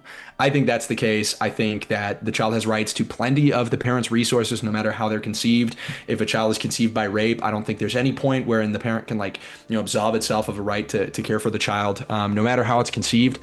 So that's what I would say would be the disagreement there. And we might disagree there, but I think that's what makes it disanalogous, and that's what makes Shell and I don't know if it's Shell's same opinion, but that for me, is part of why I believe that the cases are different, where in the case of a pregnancy, you should not be able to cut that tie, because the cutting of the tie requires the killing, the dismembering, or the chemical, causing of death of the child, where in the other case, it is a separate individual who exists in a context text that, although has been tailored, is not in its design made for made for the two individuals, whereas the womb is intentionally designed for the creation and the nurturing of the child. I mean, Kai, I just want to let you know that despite the concessions that you gave regarding the two instances of the crack mother as well as the 15-year-old who's been essayed, you are now 100 times, 1,000 times more reasonable than Shell Shock. That's how bad it is.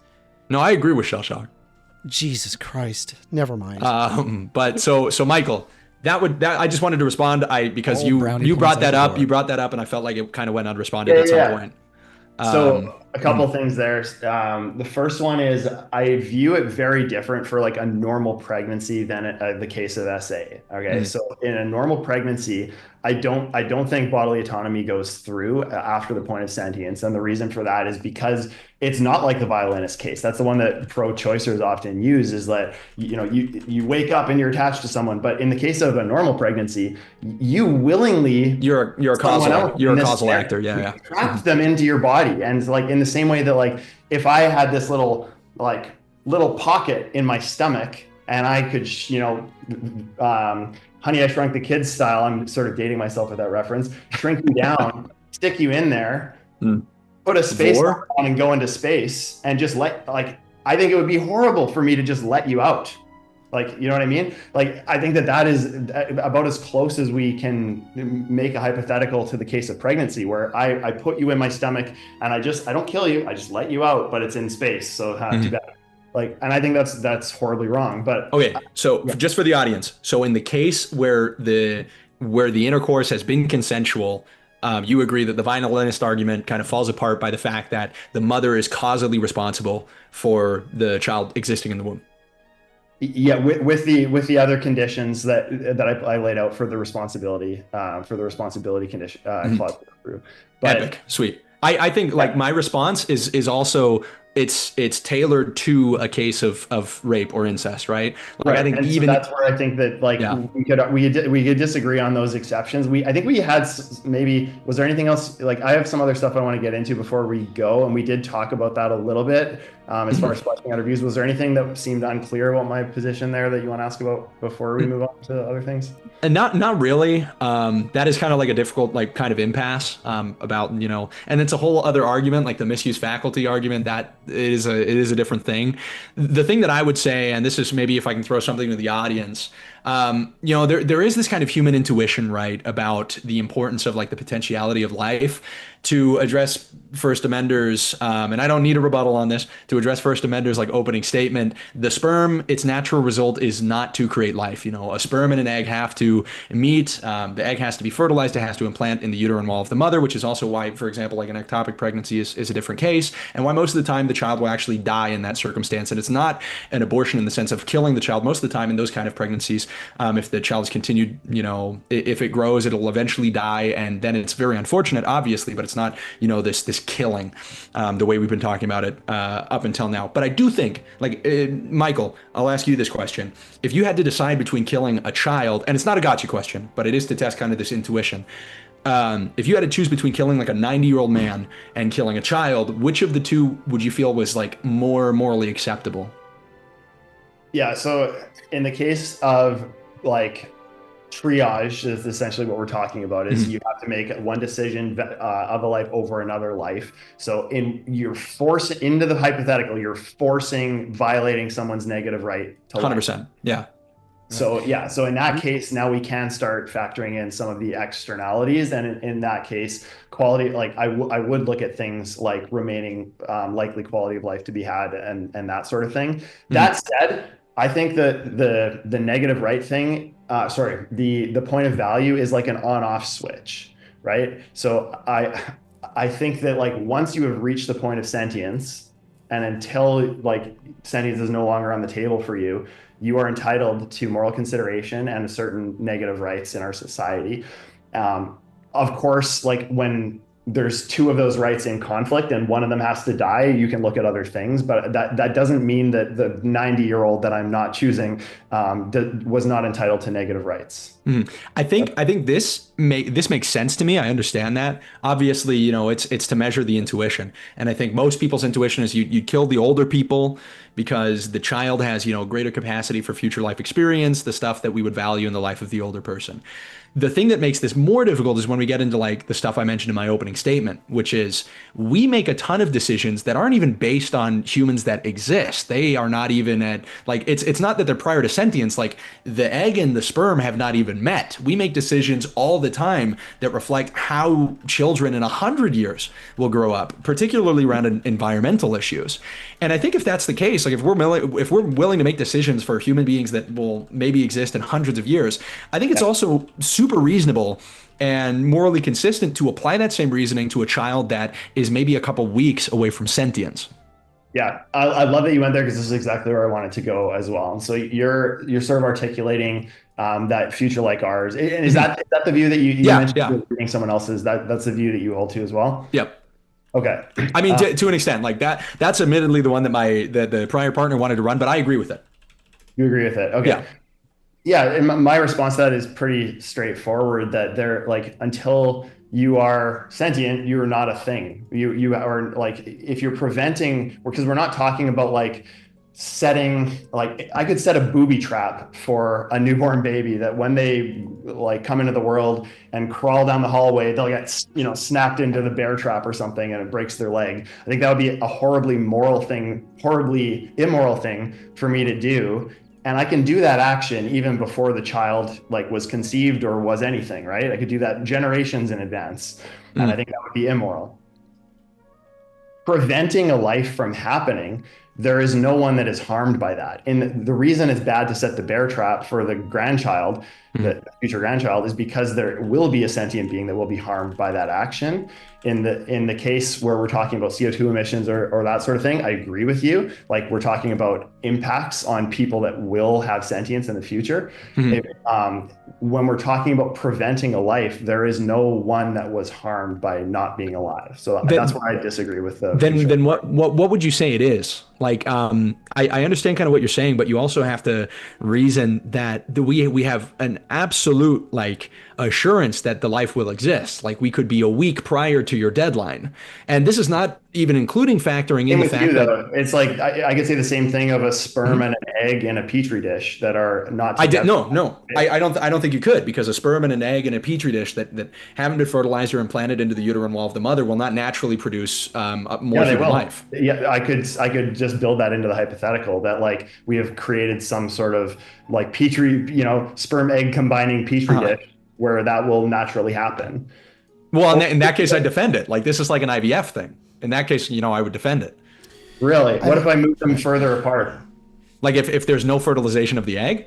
No, like what if I just like physically in space move them further apart from each other, but they're still in this larger petri dish now where they will. I don't know if I understand your hypothetical. Like if the way I would basically say it, like if the circumstances that will be 100% conducive to life, the way that I've described it with a fertilized egg attaching to the uterine wall of the mother, if you can replicate that circumstance in a petri dish, then I'd agree. But if you are doing anything to alter it to the point where it's like that won't occur, it's like okay, maybe I understand what you're saying now. You're saying like, what if I take it a moment away from that? And then another moment and another. Yeah, I think you do have to get to one point where it's easily definable, but that easily definable moment is within the context of a womb, because that's what the womb was created for. It is the perfect context for the creation of that life. You could replicate that like in a petri dish. The thing that you're claiming is valuable is not the life; it's the future of the future life, right? Well, I think that's part of what causes us to value it. It's part of what causes us to value our own lives, right? And it's part of what makes us, like I said in the opening statement, that's what makes us, react so negatively to death, because it is the ceasing of future opportunity. If you react so negatively to death, there are numerous instances which can be observed, obvious problems that happen by having this blanket, we should not have abortion ever. There are so many instances of mothers where they end up dying as well as the baby because of abortion bans. I can give as an example Jocelyn Barnica in Texas of 2021, who was 17 weeks pregnant. She was miscarrying in Houston, and doctors had recognized that the miscarriage was in progress, but they specifically did not intervene because the fetus was considered to still have a heartbeat. This is in regards to a Texas law that at the time had treated this as effectively an abortion and risked legal consequences. She was forced to wait over 40 hours before the doctors could proceed, and during that time, her cervix remained open to infection. And Barnica had then later died to sepsis from retained fetal tissue. Her death was deemed entirely preventable by medical experts. The problem that I'm having is, in reality, I feel that abortions need to come down to a case-by-case basis, and you just will not budge on that. And I think your understanding of what is like life and what is important and what is not important is woefully misled. Okay. So you said that death is the point where value stops? Wait, me or First Amender? You, Kai. No, I don't think it's the point at which, What did you value say? stop. Because you're asking me about death, and I thought that's Oh, what yeah. I said part of what makes death such a problem for us, like why we react so negatively to it, is because it deprives people of this like future potentiality. And that is why, when a young person dies, it's considerably like sadder for us than a 90-year-old who's died. There's this idea about the potentiality of it. To your point, like, I understand you can make this like this reduction argument to like an infinite regress of potentiality for life.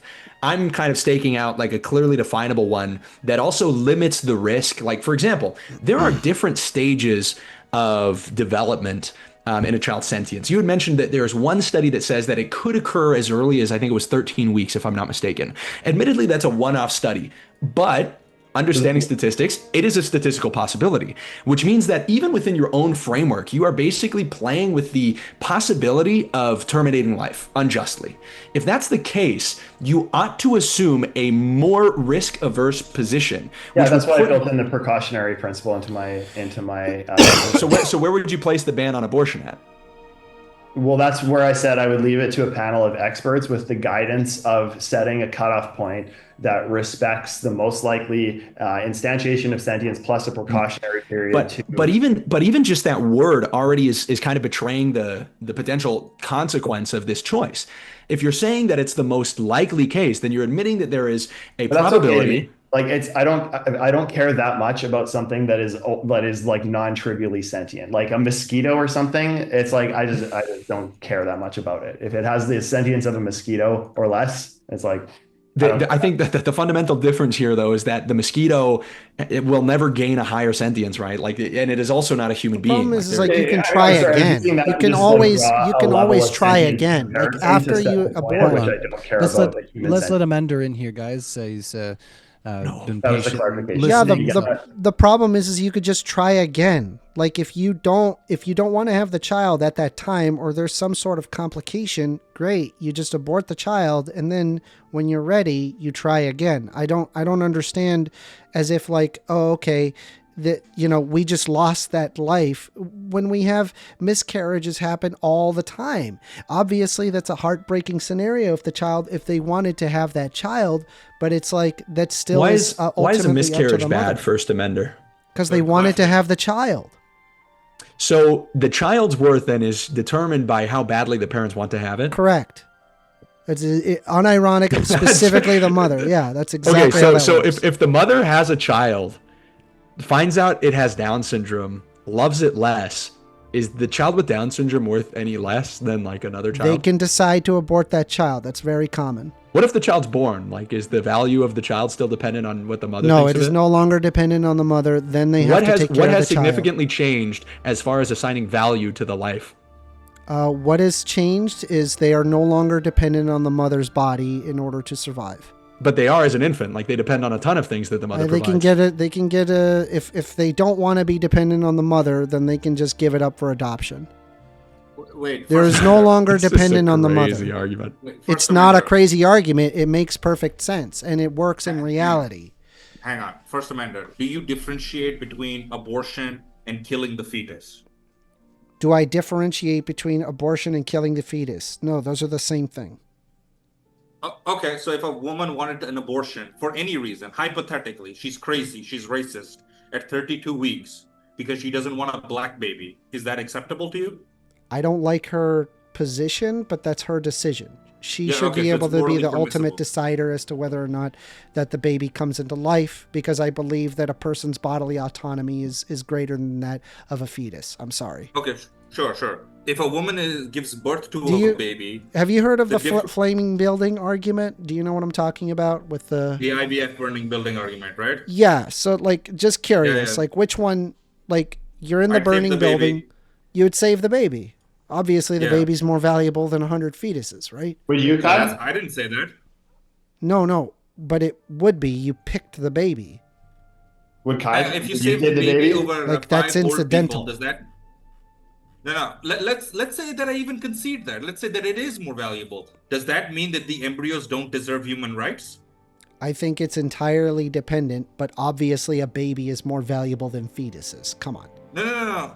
I'm saying I concede the fact that the baby is more valuable. Does that mean that the embryos don't have human rights? It's dependent. That doesn't answer the question.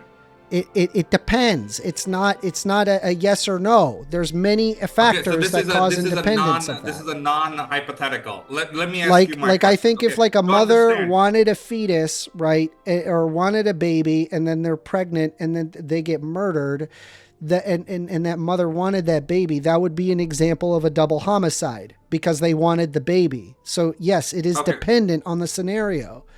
Hey, yo, Charlie Okay, Kirk. so I want to give an example. There were. Do you know who Kermit Gosnell is? No. Okay, Kermit Gosnell was a serial killer. Well, legally he's considered a serial killer, but he performed third trimester abortions. One of the abortions that he performed were women that were in the process of giving birth, and he took a pair of scissors and cut off their necks between births. Because these women chose to get abortions because they didn't want a baby. They were exercising their right. This is a right-wing talking point. I'm telling you this right is not now, a right-wing third talking point. trimester No. abortions are exceedingly rare. Legally, he's gone It's to prison just not. It for yeah. Okay. murder. No, Correct. he's talking So about an it is not anecdote. medically- You mentioned, by the way, an it is anecdote not- just like it is not 20 minutes medically ago. So you can efficacious. engage with Well, an no, I anecdote gave if you a expect single. us to. I gave a single not even example, asking a and also hypothetical. nobody engaged. And that's with called it. an anecdote. A single I gave you a example is single called an example. anecdote, and Shell Shock That's is not also an giving a anecdote. single An example. example is not an anecdote. All right, we can't all Okay, talk I'm at the giving same you an time. example. I'm giving you an example. Even though it's Kermit Gosnell killed babies. He is in prison. You can open up his Wikipedia page. It is Okay, great. says I agree with serial you. killer. A person that's cutting the necks off of babies in the third trimester when it's perfectly viable outside of the womb is murder. Why? Okay, great. Well, Why? because it's viable outside of the womb. You could just have Is it in you the could just woman's choice? induce an abort. You can induce a C-section, and then after you have the C-section, you go ahead and give it up for adoption. You don't need to kill the baby. You don't need to The do woman it. wants the baby to die. The woman wants the baby to die. She's Why? like, I don't want the baby in Why? this world. That's It doesn't weird. matter. Ask those It doesn't women. matter. No, The that hypothetical, the would reasoning- matter. No, the that reasoning of the does mother matter. does not I'm matter. telling, The I'm reasoning of telling the you mother right does- now. I'm telling you First right now Amendment. what is considered medically efficacious. What they would consider to do, current and modern standards is if you're third trimester, they simply deliver the baby. It's that simple. They don't do abortions. It's just not a thing. The only instances where that's even remotely possible is where the baby's life is actually at stake, and on top of the fact of the mother. That's the only instance. It's just not done.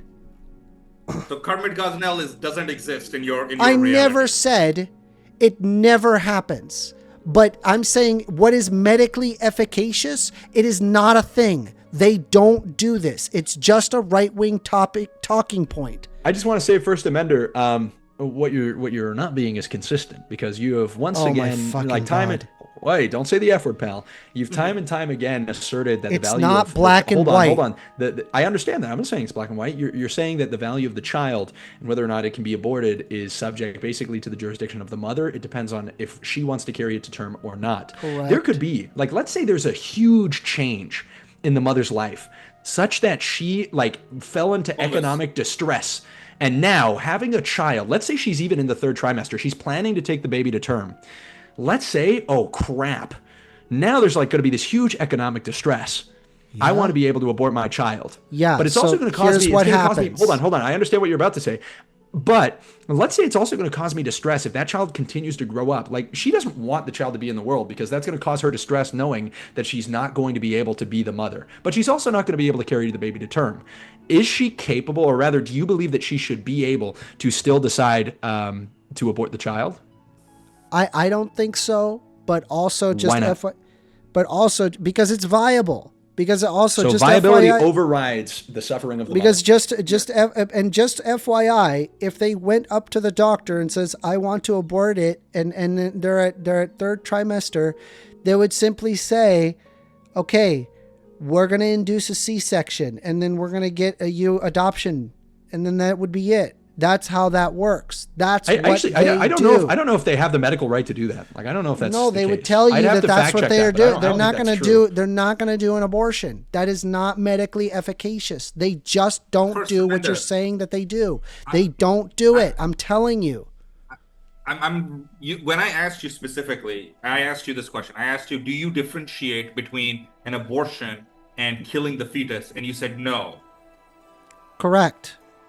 Right. So when we give statistics on third trimester abortions or very late post-viability second trimester abortions that do happen, the 1%, you think all of them happen because of the according to mother's CDC life? and Guttmacher Institute data, less than 1% occur at or after 21 weeks, let alone 25 weeks.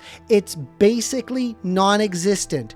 Why? Because they just do a C-section. They just don't do it. It's not a thing.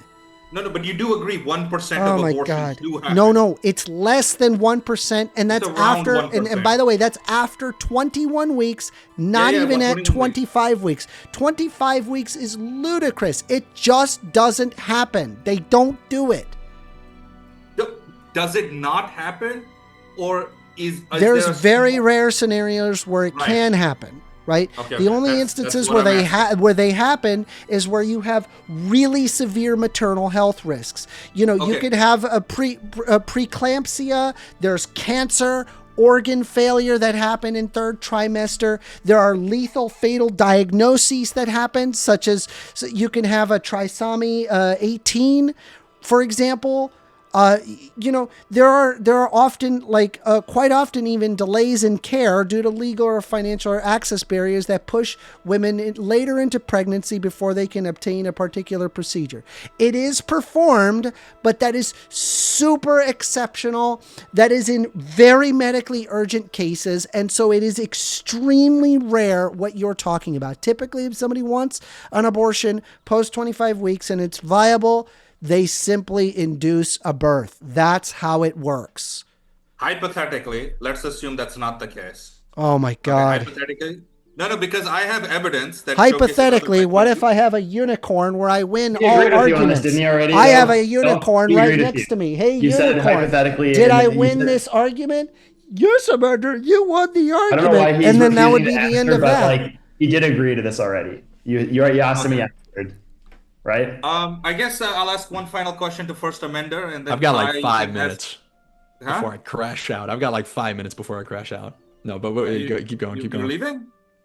No, we can keep going. But I want to know how long it's going to be. Final question for you, I guess, and then if Michael has anything else to ask, if a woman rapes a man and he wants to keep the baby, whose priority is taken? The mother. So she's still allowed to get an abortion. Correct. Also jail. Okay. Anything to add, Michael?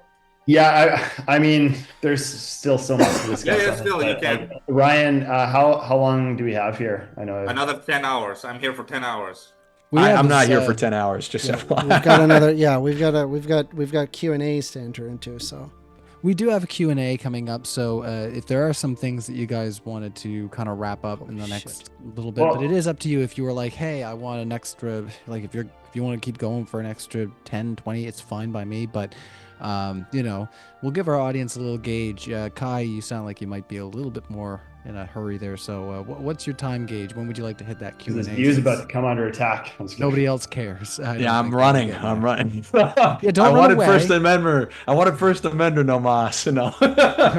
No. I'm good. Like if I would put my absolute max at half an hour. All right, half hour of open discussion at the max. No. Like that I'm here. Everything. Oh, that you're here. Oh, Yeah. okay. Well, we better let me go just into ask Q&A. a few let's more go into questions. Q&A. We If should that's go okay. into Q&A. Can Michael shoot me one question? Because there was a lot of substance that we weren't able to get to. If he shoots you a question, line I'm of gonna, questioning. I I'm don't know gonna that one start question is you. going to I'm gonna accomplish start too that much. half hour after your question then and hold you to it since you're asking for it. What a stinker! Can I do don't 20 even have minutes? half hour. 20 minutes Q&A, and 10 minutes with Michael. Thoughts? Maybe not. Michael, Okay. go ahead and ask that question. There's a lot of people that want to engage. And they have I can questions ask one too. question. If this is your one first question. rodeo, we're going to be here for 2 hours with that Q&A. Just FYI. Oh boy, you might. I don't be have able to one spend- question that's going to accomplish what I want it to accomplish. It's sort of a series You can that throw a bunch. You can throw a bunch. I'll try to be quick with my answers. Okay. Just on the futures like ours view, is it all futures that you value or only good ones? I think it's the potentiality of a good future, but it's also like this is also side by side with I think that human life and life is valuable, like axiomatically. Like I defend all life. But you said a large part of the calculation in determining moral value is the potential for future. So I'm asking about, like, does the quality of the future factor into that part of the equation, or just the fact that it has a future? I don't think I would make a moral decision about it, because I also don't think that a person's like individual value is determined solely by like their potential future. For example, like there are people who are born with birth defects that don't live past like their teenage years, but I don't think that they have less, moral consideration than somebody who could potentially live longer. That moral value? No, not necessarily. Not necessarily. It's not that moral value is wholly derived from potentiality. Rather, that a large part of our consideration, is based on potential. Like, we have an intuitive sense of the importance for potentiality, but it's not solely that. But it was a conjunction of human, like, unique DNA or instantiation of life or something, plus capacity to have a future, right? Yeah, that's part of it. Like, the capacity to have a future is it has to be both of those things. What are you trying to get at? Maybe I can be a little clearer with, like, if you give me the next question. Let's try to make it quick. Well, it depends on your answer, so it's hard to like. All right, let's make this one pithy. The last little kind of back and forth here, and then we're gonna hit those questions. I mean, like the point is just there's some perhaps troubling things about valuing a future, and like just one example of where this could have gone. If it, like there'd be different forks in the road depending on how you answered, but if you said that a good future is important, that would lead to certain things that I would find troubling, like valuing the life of probably a wealthy kid over the life of a poor kid, for example, because they have a better future that's likely to happen. I think that's where you get into things that are a little bit more arbitrary, right? Like the potentiality for future in and of itself, and like the ability to, realize your own potential, that no matter what is good. Whereas the way that we qualify which lives are worth more or less becomes much more arbitrary. And that's not what I'm supporting, which is why I wanted to be careful. This idea of a good life, we could characterize that simply as an individual's ability to exercise their free agency, not just like, certainly a person could use their free agency in a ton of terrible ways. A person's life, from my perspective, I could say, well, I'd much rather live mine than another's, but that's not to assign moral value to it the same way that I am assigning moral value to the existence of life. All right, I'm gonna. Can I just want to put like 10 second? Oh, 10 seconds. You're really. It's right, fine. It's fine. Very quick. Very quick. Yeah. Just if you need 10 seconds just to wrap up your idea. Okay. I agree with you on that fact, but I think that holding the position of future like ours, where that factors into like your definition for morally valuable life, I think that you can't say what you just said. It does have to factor in, but I would love to unpack this maybe more in another discussion or something. But we may need to do that because we do have a lot of questions. A lot of people are interested to ask. So all of you guys, there's questions, and there are quite a few for you there, Kai. You did get a lot of speaking time, so they're going to be. I'm a yapper. I'm a Yeah, yapper. there's gonna be quite a few questions for you, so we hope that you don't run away too soon, especially if you guys get into a back and forth. I'll be pointing the finger at you and being like, hey, it's up to you. You want to engage, but you're the one on the timer here, right? All right, supposedly. All right, Basil Problem says, this channel is a proxy for Christian nationalism. Well, Basil. True. Absolutely Whoa, this. true. A proxy? That's How not is a good thing, by the way. That's a really bad thing. Well, I would say it could also be said that Questionable. if you're spending a lot of time shedding light on said Christian nationalism as a problem, that you could also be creating a certain amount of negative awareness as well. So that can cut in both ways. Our objective is to try to be a neutral platform so that the ideas can fall, and if somebody falls on their own sword, that's great. But if you find that that's what's happening, then that just might be because if that's the way the culture shift's going on right now. You can find that good, you can find that bad. Yeah, but you're on the wrong side of history, by the way. Let's see here. Who, me? No, the Christian nationalists. Oh, I was gonna say, my goodness, now he's coming after me. Didn't do How anything could I wrong, do right? that? All right. Emperor Fat Ass Dog says, I debated first. Just get out of here. We'll get there in a little bit. My bad. You're a little quiet. I don't know. It's probably oh, here. fine. Me? Okay, I can always turn it up a bit more. All right, so next question here is from Emperor Fat Ass Dogs. He says, I debated First Amender before on the death penalty, and he's against it, yet he's pro-choice. Does that contradict his belief system? No. No. Wait, hold on. He's against the death. I don't think that's a problem. The only I don't think instances that's a where I'm problem at all. against, where I'm in favor of the death penalty, whereas like the very mortality of the person is, or like if they exist, risks the mortality of other individuals. So a good example of this would be like a Ted Bundy, for example. Then and only then is my only instance where I believe the death penalty is necessary. But generally speaking, I think there's lots of instances where a person should not be killed. The problem is that they're already born. They're already a sentient human being. But it is true that we value people at different levels depending on the situation. And I think fetuses are a part of valuing it less. It's just entirely dependent, I think, it is dependent on the mother to make that decision. Yeah, to kind of expand on that, the death penalty question is essentially what is an acceptable punishment to give to a moral agent that is committing an immoral action. The question of abortion is determining when does this fetus deserves human rights. These are entirely separate questions. I'm anti-death penalty. I'm surprised actually that you make exceptions for it. I'm anti-death penalty. Right. I'm morally neutral on the death penalty, but practically against it. All right, we're going to ask the next question there, guys. Basil Problem says, MDD, Subway Guy, when will you debate the true question? Should chubby guys be allowed to stream on YouTube? I don't think that's a question that James is probably too interested in. Let's see here. Basil Problem, once again, had a couple ones real early here. We're just going to knock them out. MDD, topic option. Should people of Indian origin be allowed to stream on YouTube? I can't hear you, Ryan. I'm just moving through Basil's questions. Should people of Indian origin be allowed to stream on YouTube? Why or why not? These are not the questions of our debate, Basil. We're not having a conversation about who should be allowed to stream. He thinks I'm Indian. I don't think that's what Racist. he's saying. I think he's I'm not Indian. Wait, where are you from, Shell? I'm from West India, Pakistan. Close enough. Don't deport me, Kai. He says this with a smile. All right. Basil Problem says, MDD, another debate topic again. Oh, you are just, the whirligig of great debate topics, just only not. But you spent real money for this. So, again, just throwing this out there. Should we ban homosexuals? Why or why not? Just ban them. Basil, thanks for your thoughts. How there. much money did he spend? That was all. Basil, these are supposed to be super chats should to you ban me? Go ahead. What's Should you going ban me? on? We're moving through them right quick because he spent $20. Wait, right First there. My Amender, goodness. Well, thank you so much. I'm bisexual, so should you ban me? Oh well, I don't think these were. I was gonna say That's for the chatter, not for me, right? No, I'm just curious for Kai or Kai and Shell Shock, right? You want to talk about that religion, right? That Christian nationalism, right? Should I be banned? No, I don't think we should punish people for their sexual attraction, but no, I'm against gay marriage if that's what you would consider banning you.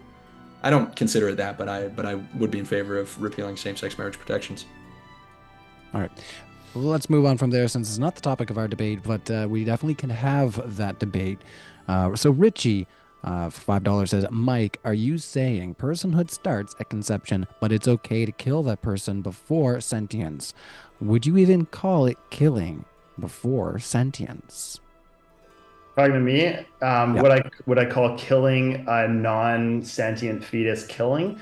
Sure. In the same way I might call killing a flower, like cutting it off at the stem or something. I don't think that there's moral weight to that killing, though. Got We it. should have gotten into the veganism thing, Michael. Pardon me? Yeah, we should have gotten into the veganism thing. Love to on a different time. There we go. Bite Me XD says, First Amender, do you hear yourself? Your whole position revolves around the death of other humans, and you're for it. It's sick and genocidal position to have. Why is your side always, yes, death? This goes back into the same exact problem of baking into the definition, it's wrong, therefore it's bad. However, what I look at outcomes, whether or not that it results in beneficial societal outcomes. And yes, having access to abortions empirically causes higher quality of living standards. In fact, we can observe this even in the United States, where there's more restrictions on abortions, and we have empirically shown that it has made life worse by restricting access to abortion. This is also the case across European countries as well. I'm sorry, but the Christian nationalists are wrong on this. They make life worse by taking away the rights of individuals to make choices over their own body, period. I did think that was like a funny stat that you brought up at the beginning, because it's like the mortality rate declines. It's like, well, abortion's like a 100% mortality rate. So that to me was just like an interesting statistic. But I also think it's interesting. Like, do you have any to do with the life of the mother? That's the one I brought up. That was to do with the life of the mother. No. The one that First Amender brought up. And Christianity is a death cult, by the way. Okay. Jesus. It is. Okay. I mean, it's literally, I don't know if you'd call it a death cult. I think it's a cult of resurrection. You know, it's kind of the only thing that talks about resurrected in getting death, life back. yes, exactly. Death cult. Well, but hold on. If you gain your life back, then it's not really a death cult, is it? Then it's like a life cult. Then it's like an eternal life cult, which is kind of the problem based. is that we can't empirically show that life even exists to any level, to any metric. How about this First So Amender? we just have to, I How about guess, this First Amender? hope Can you that maybe you could empirically be right. explain? Can you Just empirically FYI, explain you are wave empirically particle, making life worse. Can you empirically explain wave particle duality? Can you empirically explain that? Yes, it can be empirically explained. Then why does it happen? Why do electrons exhibit wave particle duality? Because it is an axiomatic notion of photons. You just start using the word axiom. Yes. Look at any Axiom is the killer word. I'm just saying that's what it is. It just is that way. We don't Your know point why there, it Kai? is. It doesn't. In fact, the universe doesn't owe you a why. It can just be, and that yes, like it's like what's the purpose of, I don't know, the Pythagorean theorem? What is the purpose of that? Why does A and That's a B good question. work These are important with, questions that we have with to ask. C? Well, no, the answer is that you attribute a Y The because you golden have an mean. anthropomorphic existence, and you attribute a Y to things that don't owe you a Y. So The this real is why question the is- wave particle duality doesn't offer you a Y. It just The real question is- it exists axiomatically. I see some Not snarky necessarily. comment. How about- that's actually highly Jesus disputed in top tier quantum physics? Many worlds of All right, information like I say, is Wait, hold on. I can see his Michael, smile. are you Go saying ahead. that wave particle duality is disputed? That's the first I'm hearing about this. Or really? Look up. That's the first I've heard that. Many worlds interpretation of quantum mechanics. That's John Carroll holds that position, and essentially the electron is not a wave and a particle; it's a wave. See, you had this big smile on your face, Kai. I thought you were going to say something. Yeah, I was going to ask First Amender. The real question is, if God not real, why good thing happen?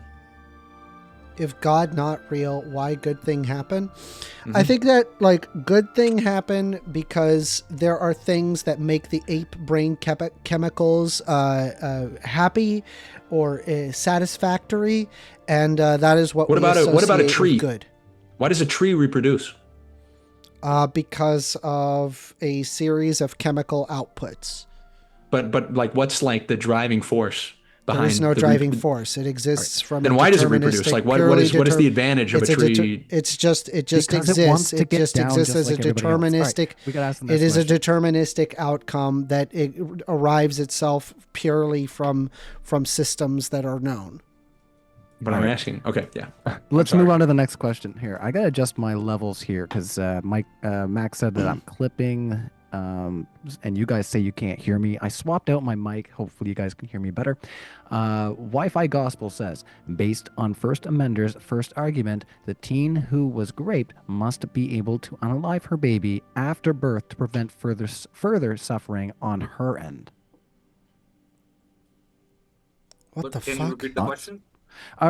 Based on First Amender's first argument, the teen who was raped must be able to unalive her baby after birth to prevent further suffering on her end. No, so post they have autonomy. It's just straw manning the position to something ridiculous. All right, fair enough. We'll move right on. Thank you so much for the question. We do have a lot of questions, and we do want to try to bang them out. So if you do have, thoughts, comments, complaints, concerns, something you feel wasn't addressed during the debate, get it into the Q&A, and we're going to ask it. Basil Problem coming in with another one. Bunch of dudes debating abortion. Super insightful. Sounds like the U.S. Supreme Court. Well, to be fair, Glad I'm not the one making the decision. We did have a lady who was booked to be on the panel tonight. Unfortunately, due to the time constraints, I mean, it wasn't my decision. Hey. But either way, I identify as a woman. Don't worry about it. We got a woman right here. Sick. All right, we're good to go. So there you go. Okay, sweetie. There Basil, we go. there you go. You've been just blown out of the water. Your argument's been put to rest. As Shell Shock identifies as a woman. So, lawyered. Passio says, your body, my choice forever. Nicholas J. Fuentes. Thank you, Passios. I actually want to talk about this a little bit, if that's sure. okay. Let's Yeah. go. He's got a nuanced opinion on the validity of the claim. No. The issue with the your body, my choice is that the reality here is that we do restrict other people's autonomy to a degree, depending on the situation. The best example that I can think of is probably drunk driving, right? Even though you can drive drunk and reach your destination without hurting anybody, it's still illegal to do so. So there are restrictions. Clothing is another example. You can't walk out, naked. Hopefully everyone's in agreement with that. Right? There are certain restrictions that other people force on your body for the benefit of society as a whole. We have to balance out which ones are justified or not. This is actually a little bit separate from the abortion debate, because consent to sex is consent to pregnancy, which Michael seems to agree. And now we're arguing, when does that responsibility start occurring? But in the cases of grape, we actually, you kind of do have this argument being made, but it really depends on the pro-life perspective. Kai believes thinks that all fetuses have a moral right in the womb. Do I have that right, Kai? That's a little bit different from your body, my choice, because there's a difference between having a fundamental right versus restricting someone else's right for the benefit of society as a whole.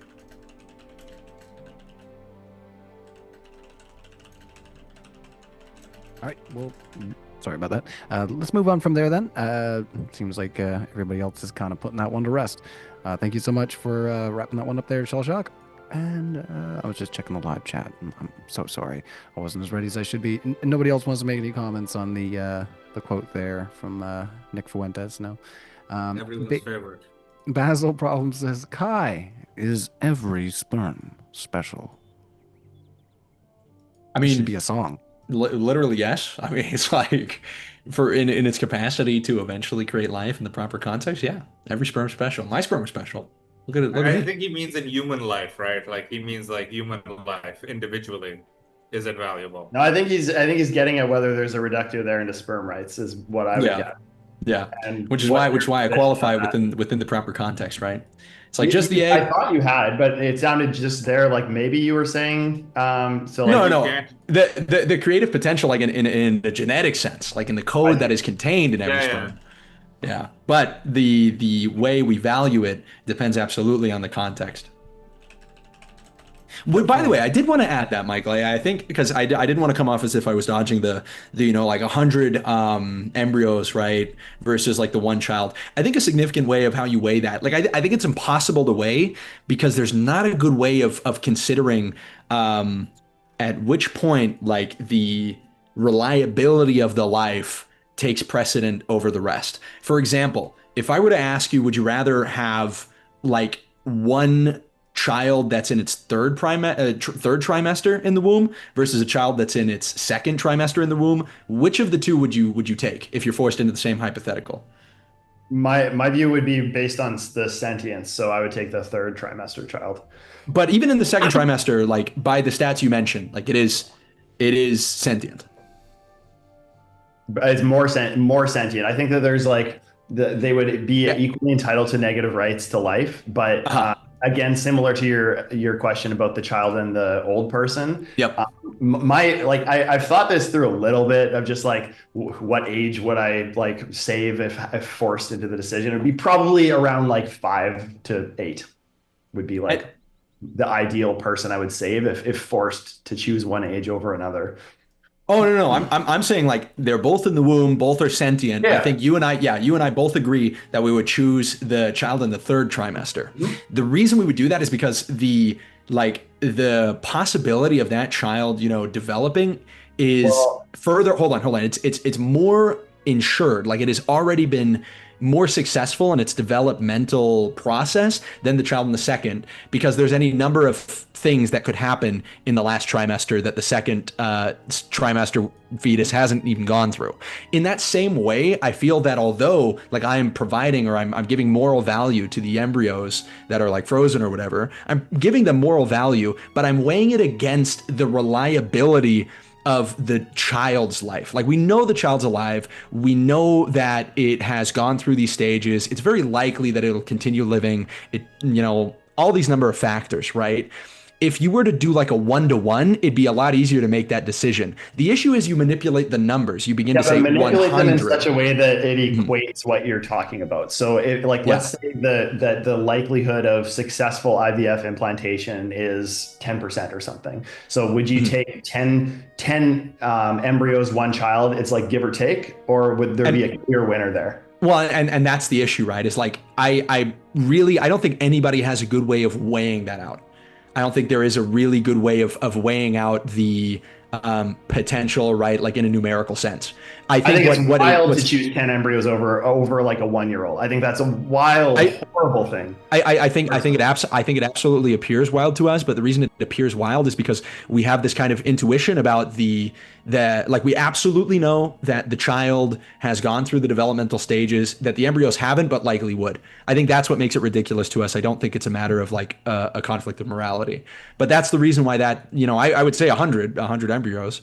I think that's the more consistent position, but I'm also saying that it appears crazy because one has reached a developmental stage that the others are likely to achieve, but have not been insured of. But in that same sense, it's like again, that's why I use the hypothetical of the 2 trimester versus 3rd trimester baby.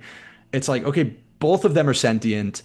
You're really just weighing like the stage of developmental process, and sentience, now is factored out. All that's factored in is time. It's not. I know where you're going with the hypothetical, so I don't need to engage with that. But I will point out that I would value the sentience over a 3rd trimester fetus versus a second. The same way I would value the sentience of a 1-year-old over a 3rd trimester. But it's like I think both are entitled to negative. But what about like a 2-year-old and a 1-year-old? Yeah, I think that at some point we reach sort of the full capacity of of instantiation of sentience, where like we're feeling all the stuff. We have like thoughts about the future that can be taken away from us, like all that sentience can give us. I think sort of parabolically or whatever reaches a threshold and like plateaus out. So somewhere along that. In the early stages, I think there's a big difference between developing fetus, but then once you start getting older, there's not much difference. And then that's where you start weighing in like the quality of remaining life as the factor to help you choose between. Okay. Yeah, I get that. I would just say I'm telling you, dude, these questions are going to be 2 hours long. Okay. We can keep this is a good one though. I promise you. Yeah, it's an interesting thing to explore. This is going to be up to you, Kai. Like I say, We can keep going. We can keep going through the questions, but yeah, I do want to try to bang some out while you're still here. You let me know though if you adjust your position. You say I'm having way too much fun with this. The audience is going to keep pouring in the live questions, so Lordy knows what somebody's going to ask now. We'll only answer until the super chats are over. So yeah. All right. So Richie says, first offender, is it okay to get an abortion if you find out it's a boy and you want a girl? Or if the baby has Down syndrome, why or why not? I find the reasoning behind that to be morally reprehensible, but it's ultimately up to the mother to make that decision for themselves. They can choose. Same thing with the so whether it's boy or girl decision, or whether the baby has Down syndrome. Correct. Okay. All right. Well, Anybody can else I have any thoughts? differentiate something with you, Sure. First Amendment? You said that a woman can't have an abortion post viability, right? She has to terminate the pregnancy. I mean, what is medically efficacious is they just induce birth. She wants to kill the baby. She's a psychopath. Yeah, it's just not recommended. Doctors don't recommend No, this. she's not getting an abortion. She's getting a termination of pregnancy. No, she just induces it's a C-section. That's what the abortion just say no. Say you wouldn't sign off on it. You did already. Just say it. First Amendment, I want to be very clear. If the mother says, I want this baby to die, you will say no. Correct.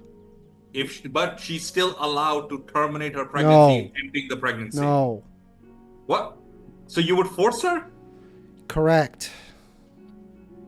What? I don't think he understands your because question. it's viable. No, hang on. A woman is pregnant at 26 weeks. Correct. She has a black baby. She does not want a black baby. Okay. Would you force her to gestate the remaining 14 weeks of pregnancy? Or would you say... No, you would just induce a birth. Okay, she says, I want this baby dead. I don't want this baby to live. No, you just induce a birth. That is not medically Okay. efficacious. Right. Okay, that's what I wanted to understand. What if she has a Down syndrome baby or a baby that has a physical disability? No, And she says, instead of that's an immoral also not reason, medically efficacious. Okay, so you would say that this has the right to live. She does not have the right to. No, it's not a matter of a right. It's just baby. what's considered to be medically efficacious. Okay. What does that mean, medically efficacious? Like, it's not effective to just kill the baby. The baby is viable outside of the womb. You just induce a birth and put it up for adoption. That's the end of that. It's very She simple. doesn't want that to happen. She doesn't want that to happen. Okay, it's not medically efficacious to do that, right? I get that, like, there are people that want things that are not medically efficacious. The doctors are going to recommend against that. Okay, so you would say that is immoral, what she's doing, if she goes against what's medically efficacious. I wouldn't call it immoral. I just think it's not medically efficacious. It's just just don't do it. Let me try to understand this. Let's say a woman is 26 weeks pregnant. She has a black baby. She does not want this black baby.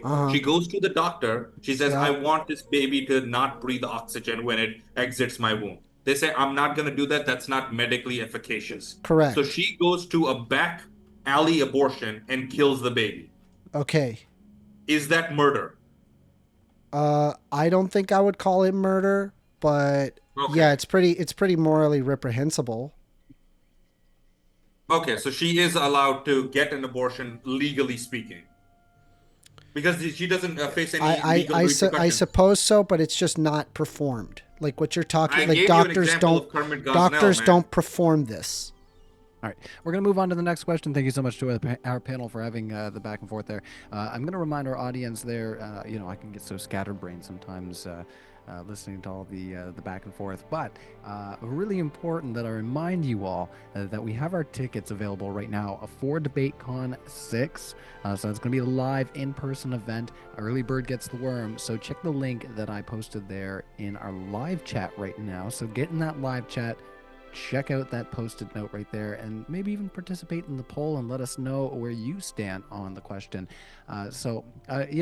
Before we came into the debate, First Amender had made a statement saying that, he felt like the audience was more leaning in the pro-life position. So I even tried to frame the question in a way that could even help boost those numbers. But I said, is abortion under most circumstances ethical, so that we could try to weed out some of the thoughts there. We have 25% say yes, 69% say no, Wow, and then what a surprise. 5% say, "What's a poll? I'm a rectal swab." All Wow, what a surprise. right.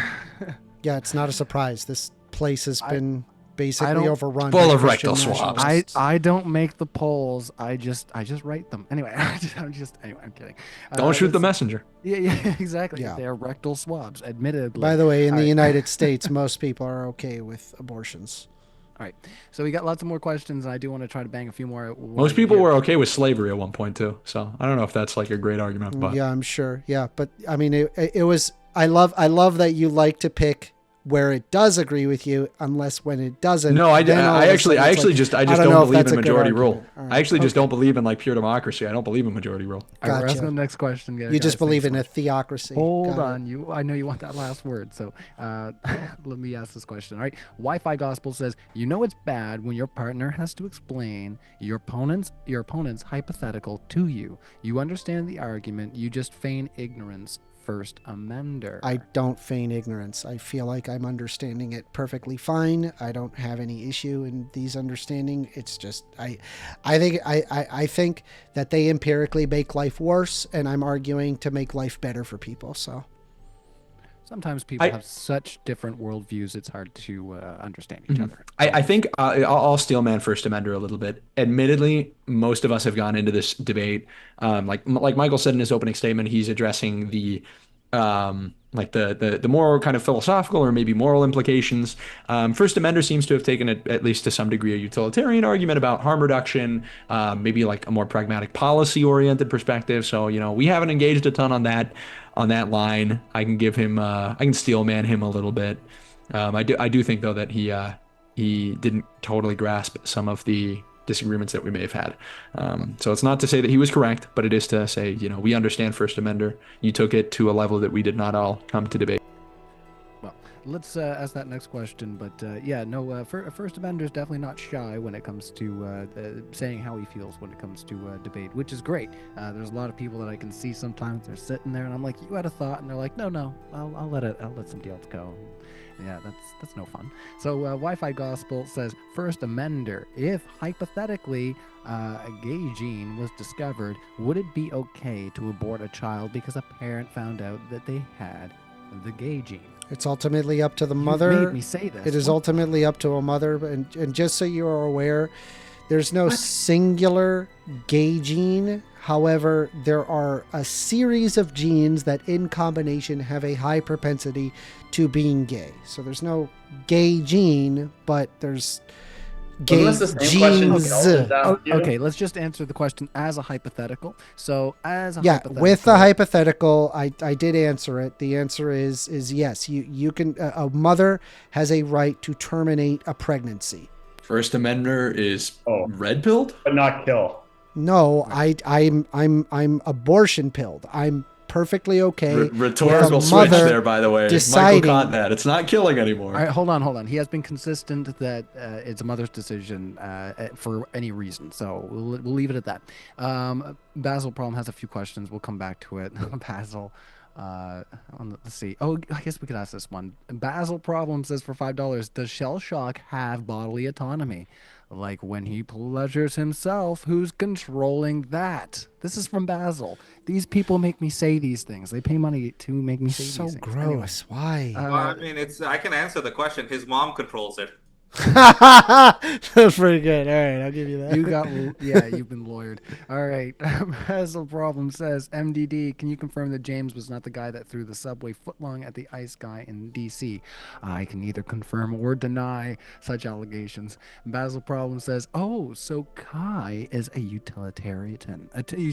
Utilitarian. I cannot say this word right now. There's too much. Brian, I need you to too much speak louder, beer. man. I can't There's too much hear you. beer in the back of my I'm a throat, I rural swear. utilitarian. Utilitarian. Yeah. I can't Nobody's say saying that. that I am. I don't know My when I ever made utility- an argument from No, I don't think you're a utilitarianism. utilitarian at all. I don't think so either. I can't have a sip halfway through Yo, here. Just based behave. based So- agreement between First Amender and I. Let's flip and go. Well, we're not done yet. We're not out of the woods yet. My utility function is minimized for anyone named Kai. I choose to optimize over utility. Oh, okay. That sounds, I don't know. This is kind of sounds kind of kinky, Basil. Maybe you want to talk to somebody about that. Basil Problem says, Kai, do you believe married women have the right to vote? What about single women? Do I believe they have it? Yeah, I believe they currently have the right to vote, but I'm in favor of probably like a family voting thing. I think that'd probably be a better way to do it. Jesus. I'm very much an anti-universal suffrage guy. Like I don't think there's a good defense for allowing people to vote who like don't take the time to return shopping carts. Like I think that's a huge issue. Allowing those people like the same Why is that leverage in your electoral system as like a homeowner. So weird. That's crazy to me. All right. That's a whole nother discussion in itself. Isa Kabir says to all, steel man your opponent's position. So Isa likes to ask this question. I'll start with you, Michael. Could you steel man the position Shell Shock has presented this Ryan, evening? can you And then- Pretty Well, darn easy. It was a very simple modus ponens. Life begins at conception. A fetus is a human life. Life begins at conception. Abortion is killing human life. Therefore, abortion is wrong. And Kai's view is similar, but I wanted to flesh it out a bit more, so I don't know that I'm 100% clear on it, but he has a similar instantiation of moral value at conception, but he adds a qualifier of something to do with some degree of future value, or future value placed on the expected life of the fetus. Excellent. And yeah, I think that's great.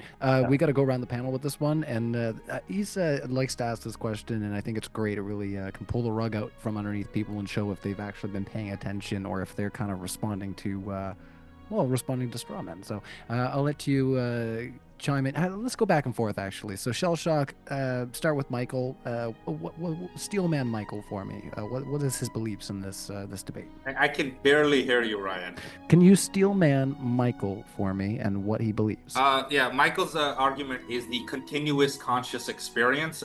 This is pretty similar to Destiny's argument, if you guys have heard of that one. I know Kai is the best friends with Destiny a long time ago.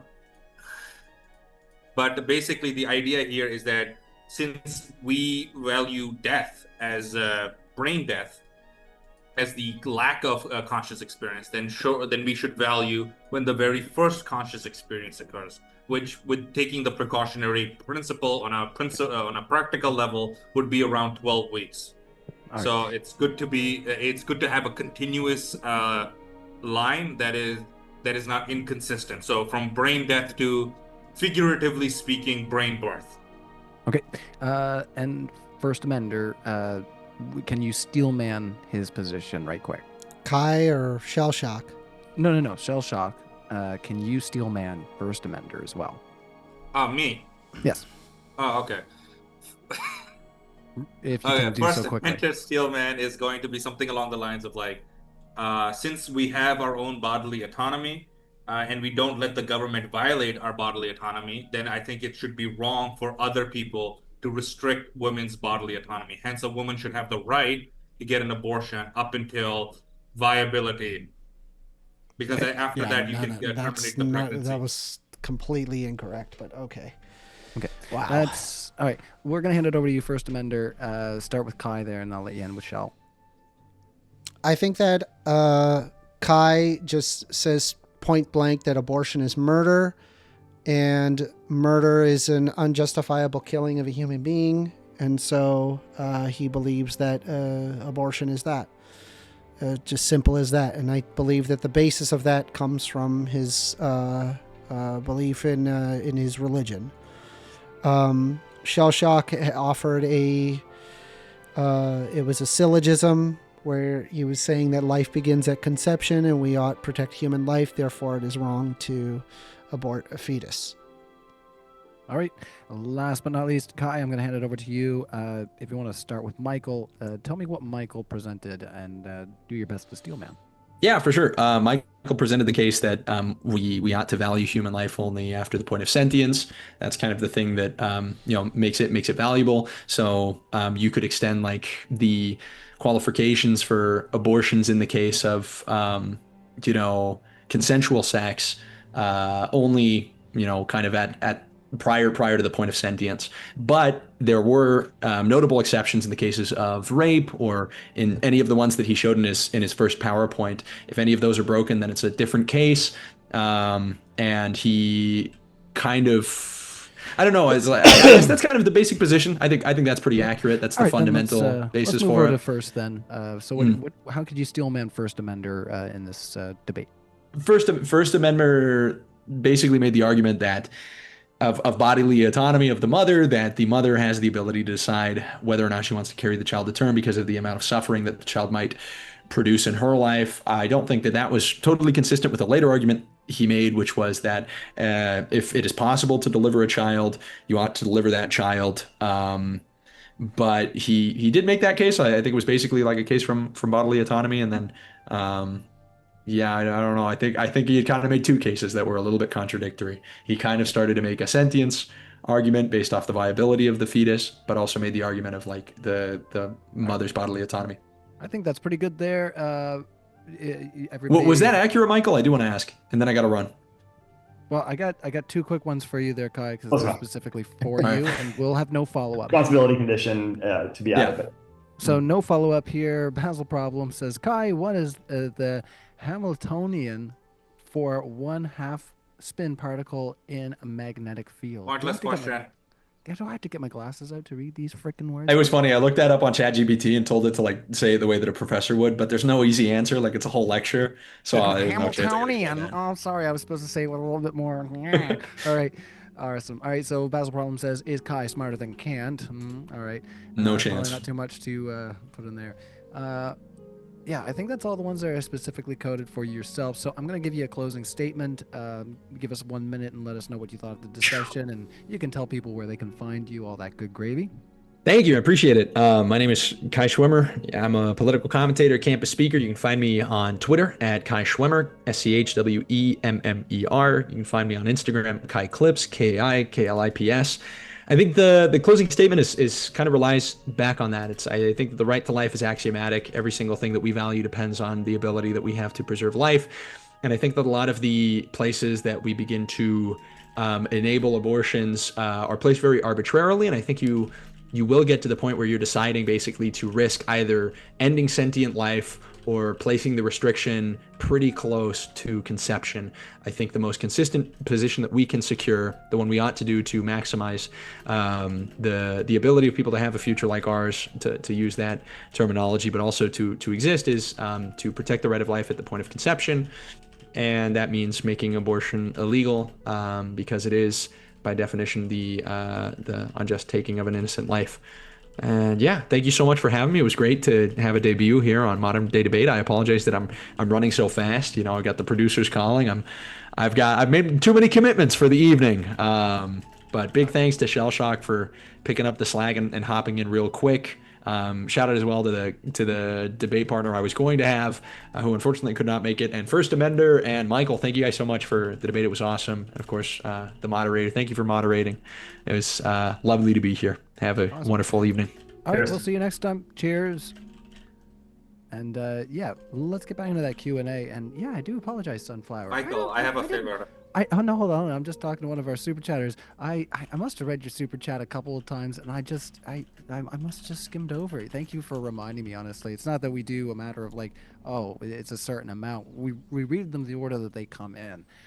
You know, it's fair that if you paid first, you get first dibs here. So I am sorry that you don't get the whole panel on this one, but it is going to be an interesting question for sure. Sunflower says to First Amender, sometimes I wish I was born a slave, because then at least I'd have something to push off against instead of spinning in limbo via the nihilistic, liberal, valueless society I grew up in New Jersey.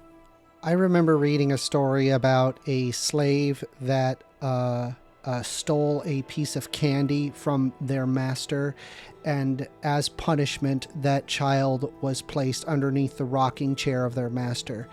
When they were placed underneath the rocking chair of the master pressed down on their face, effectively deforming their face for the rest of their life. They were over 80 years old, explaining to a news representative, saying, "Take a look at my face. Feel my face. I can't eat on that side of my face anymore."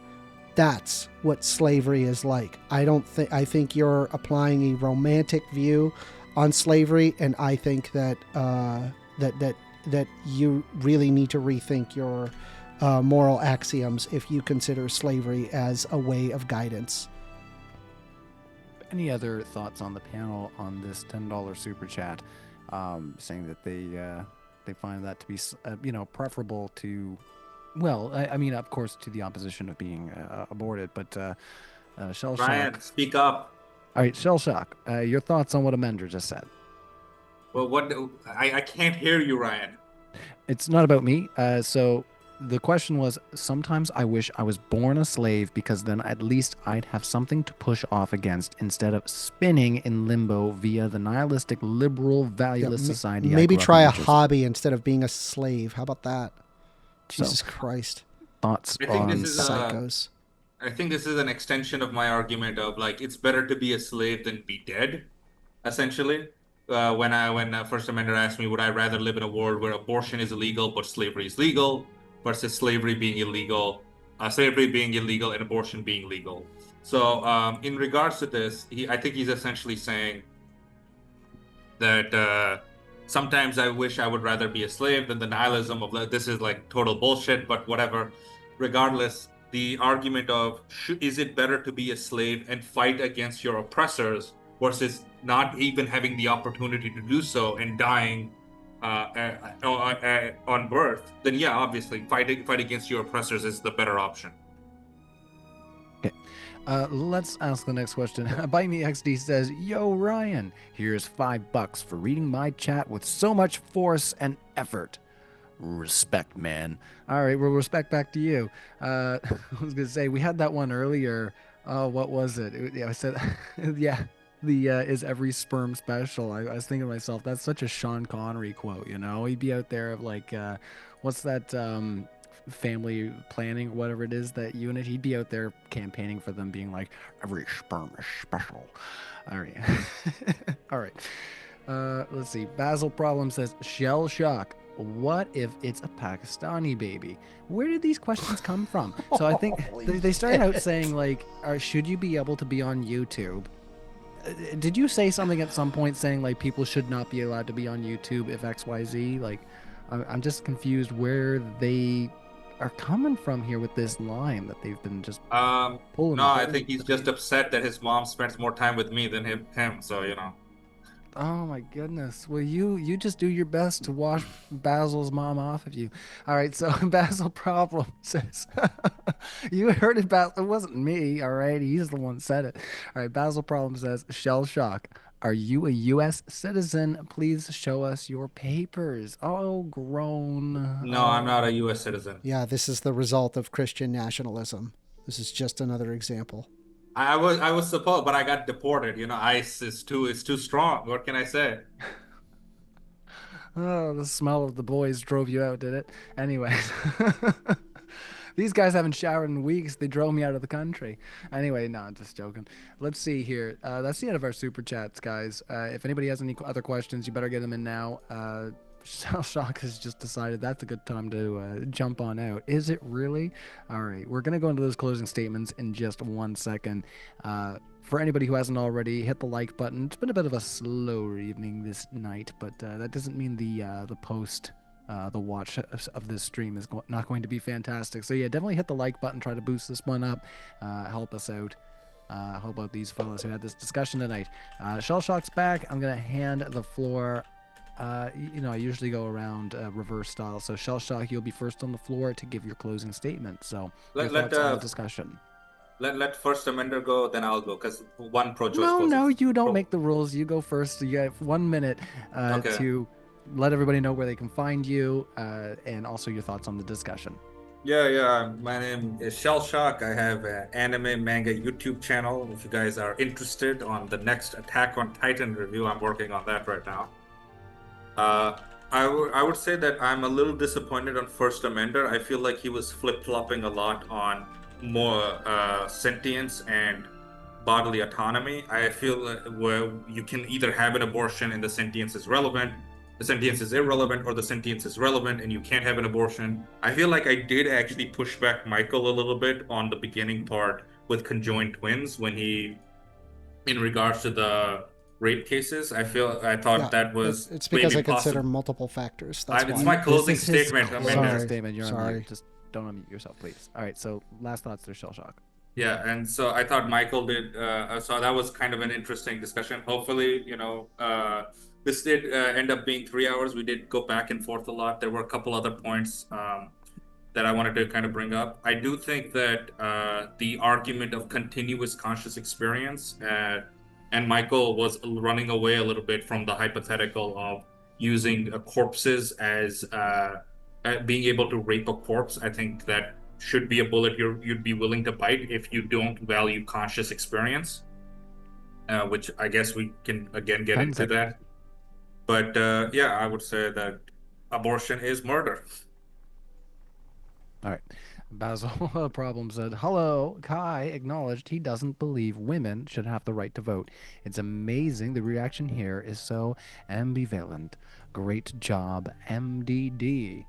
Well, you'll have to come over to the after show, Basil Problem, if you want to see what some of the afterthoughts are. I think Max, MXXD, is doing the after show over there on Yerba Mate Talks. So, yeah, if you want to post that in the old live chat, Max, let us all know where you're going to be at. But we're not going to talk about any more of that. We're going to put it over to First Amender for your 1 minute closing. Thank you so much for coming back to Modern Day Debate. Yes. So my name is First Amender. You can find me on youtube.com /@ First Amender. I argue positions based on empirical grounds and grounds on reality and challenge people's epistemological worldview. I love to debate, and I invite many to come in and debate me, as I have a, quote, debate a woke liberal on Thursdays at 6:30 p.m. Eastern Standard Time. This is where I take on people's calls live on my channel.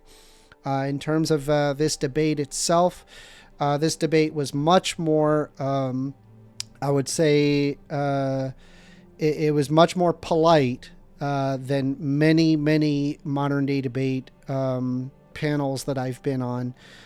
So I'll at least congratulate both Shell Shock and Shell Shock and Kai, in that they were at least polite during the debate, which is a rarity on modern day debate. So there's that. I will grant you that congratulations. All right. With that, we're going to hand it over to Michael. 1 minute on the floor.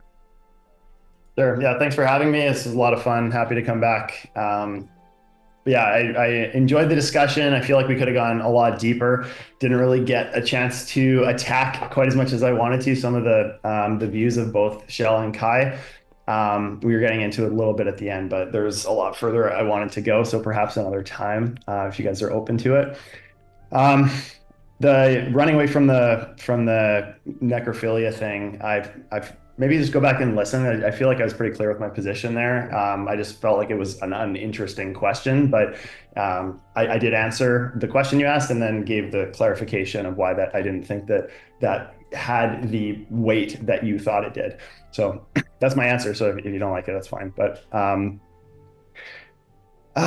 let's see. I don't know. I just think the position that both Shell and Kai hold leads to certain reductives that I find horrible. Like Kai actually, or Shell didn't sign off on the killing or saving 10 embryos over one child, which I didn't get a chance to find out why that was. It seems contradictory to his view. I don't want to say that because he didn't get a chance to explain, but Kai's answer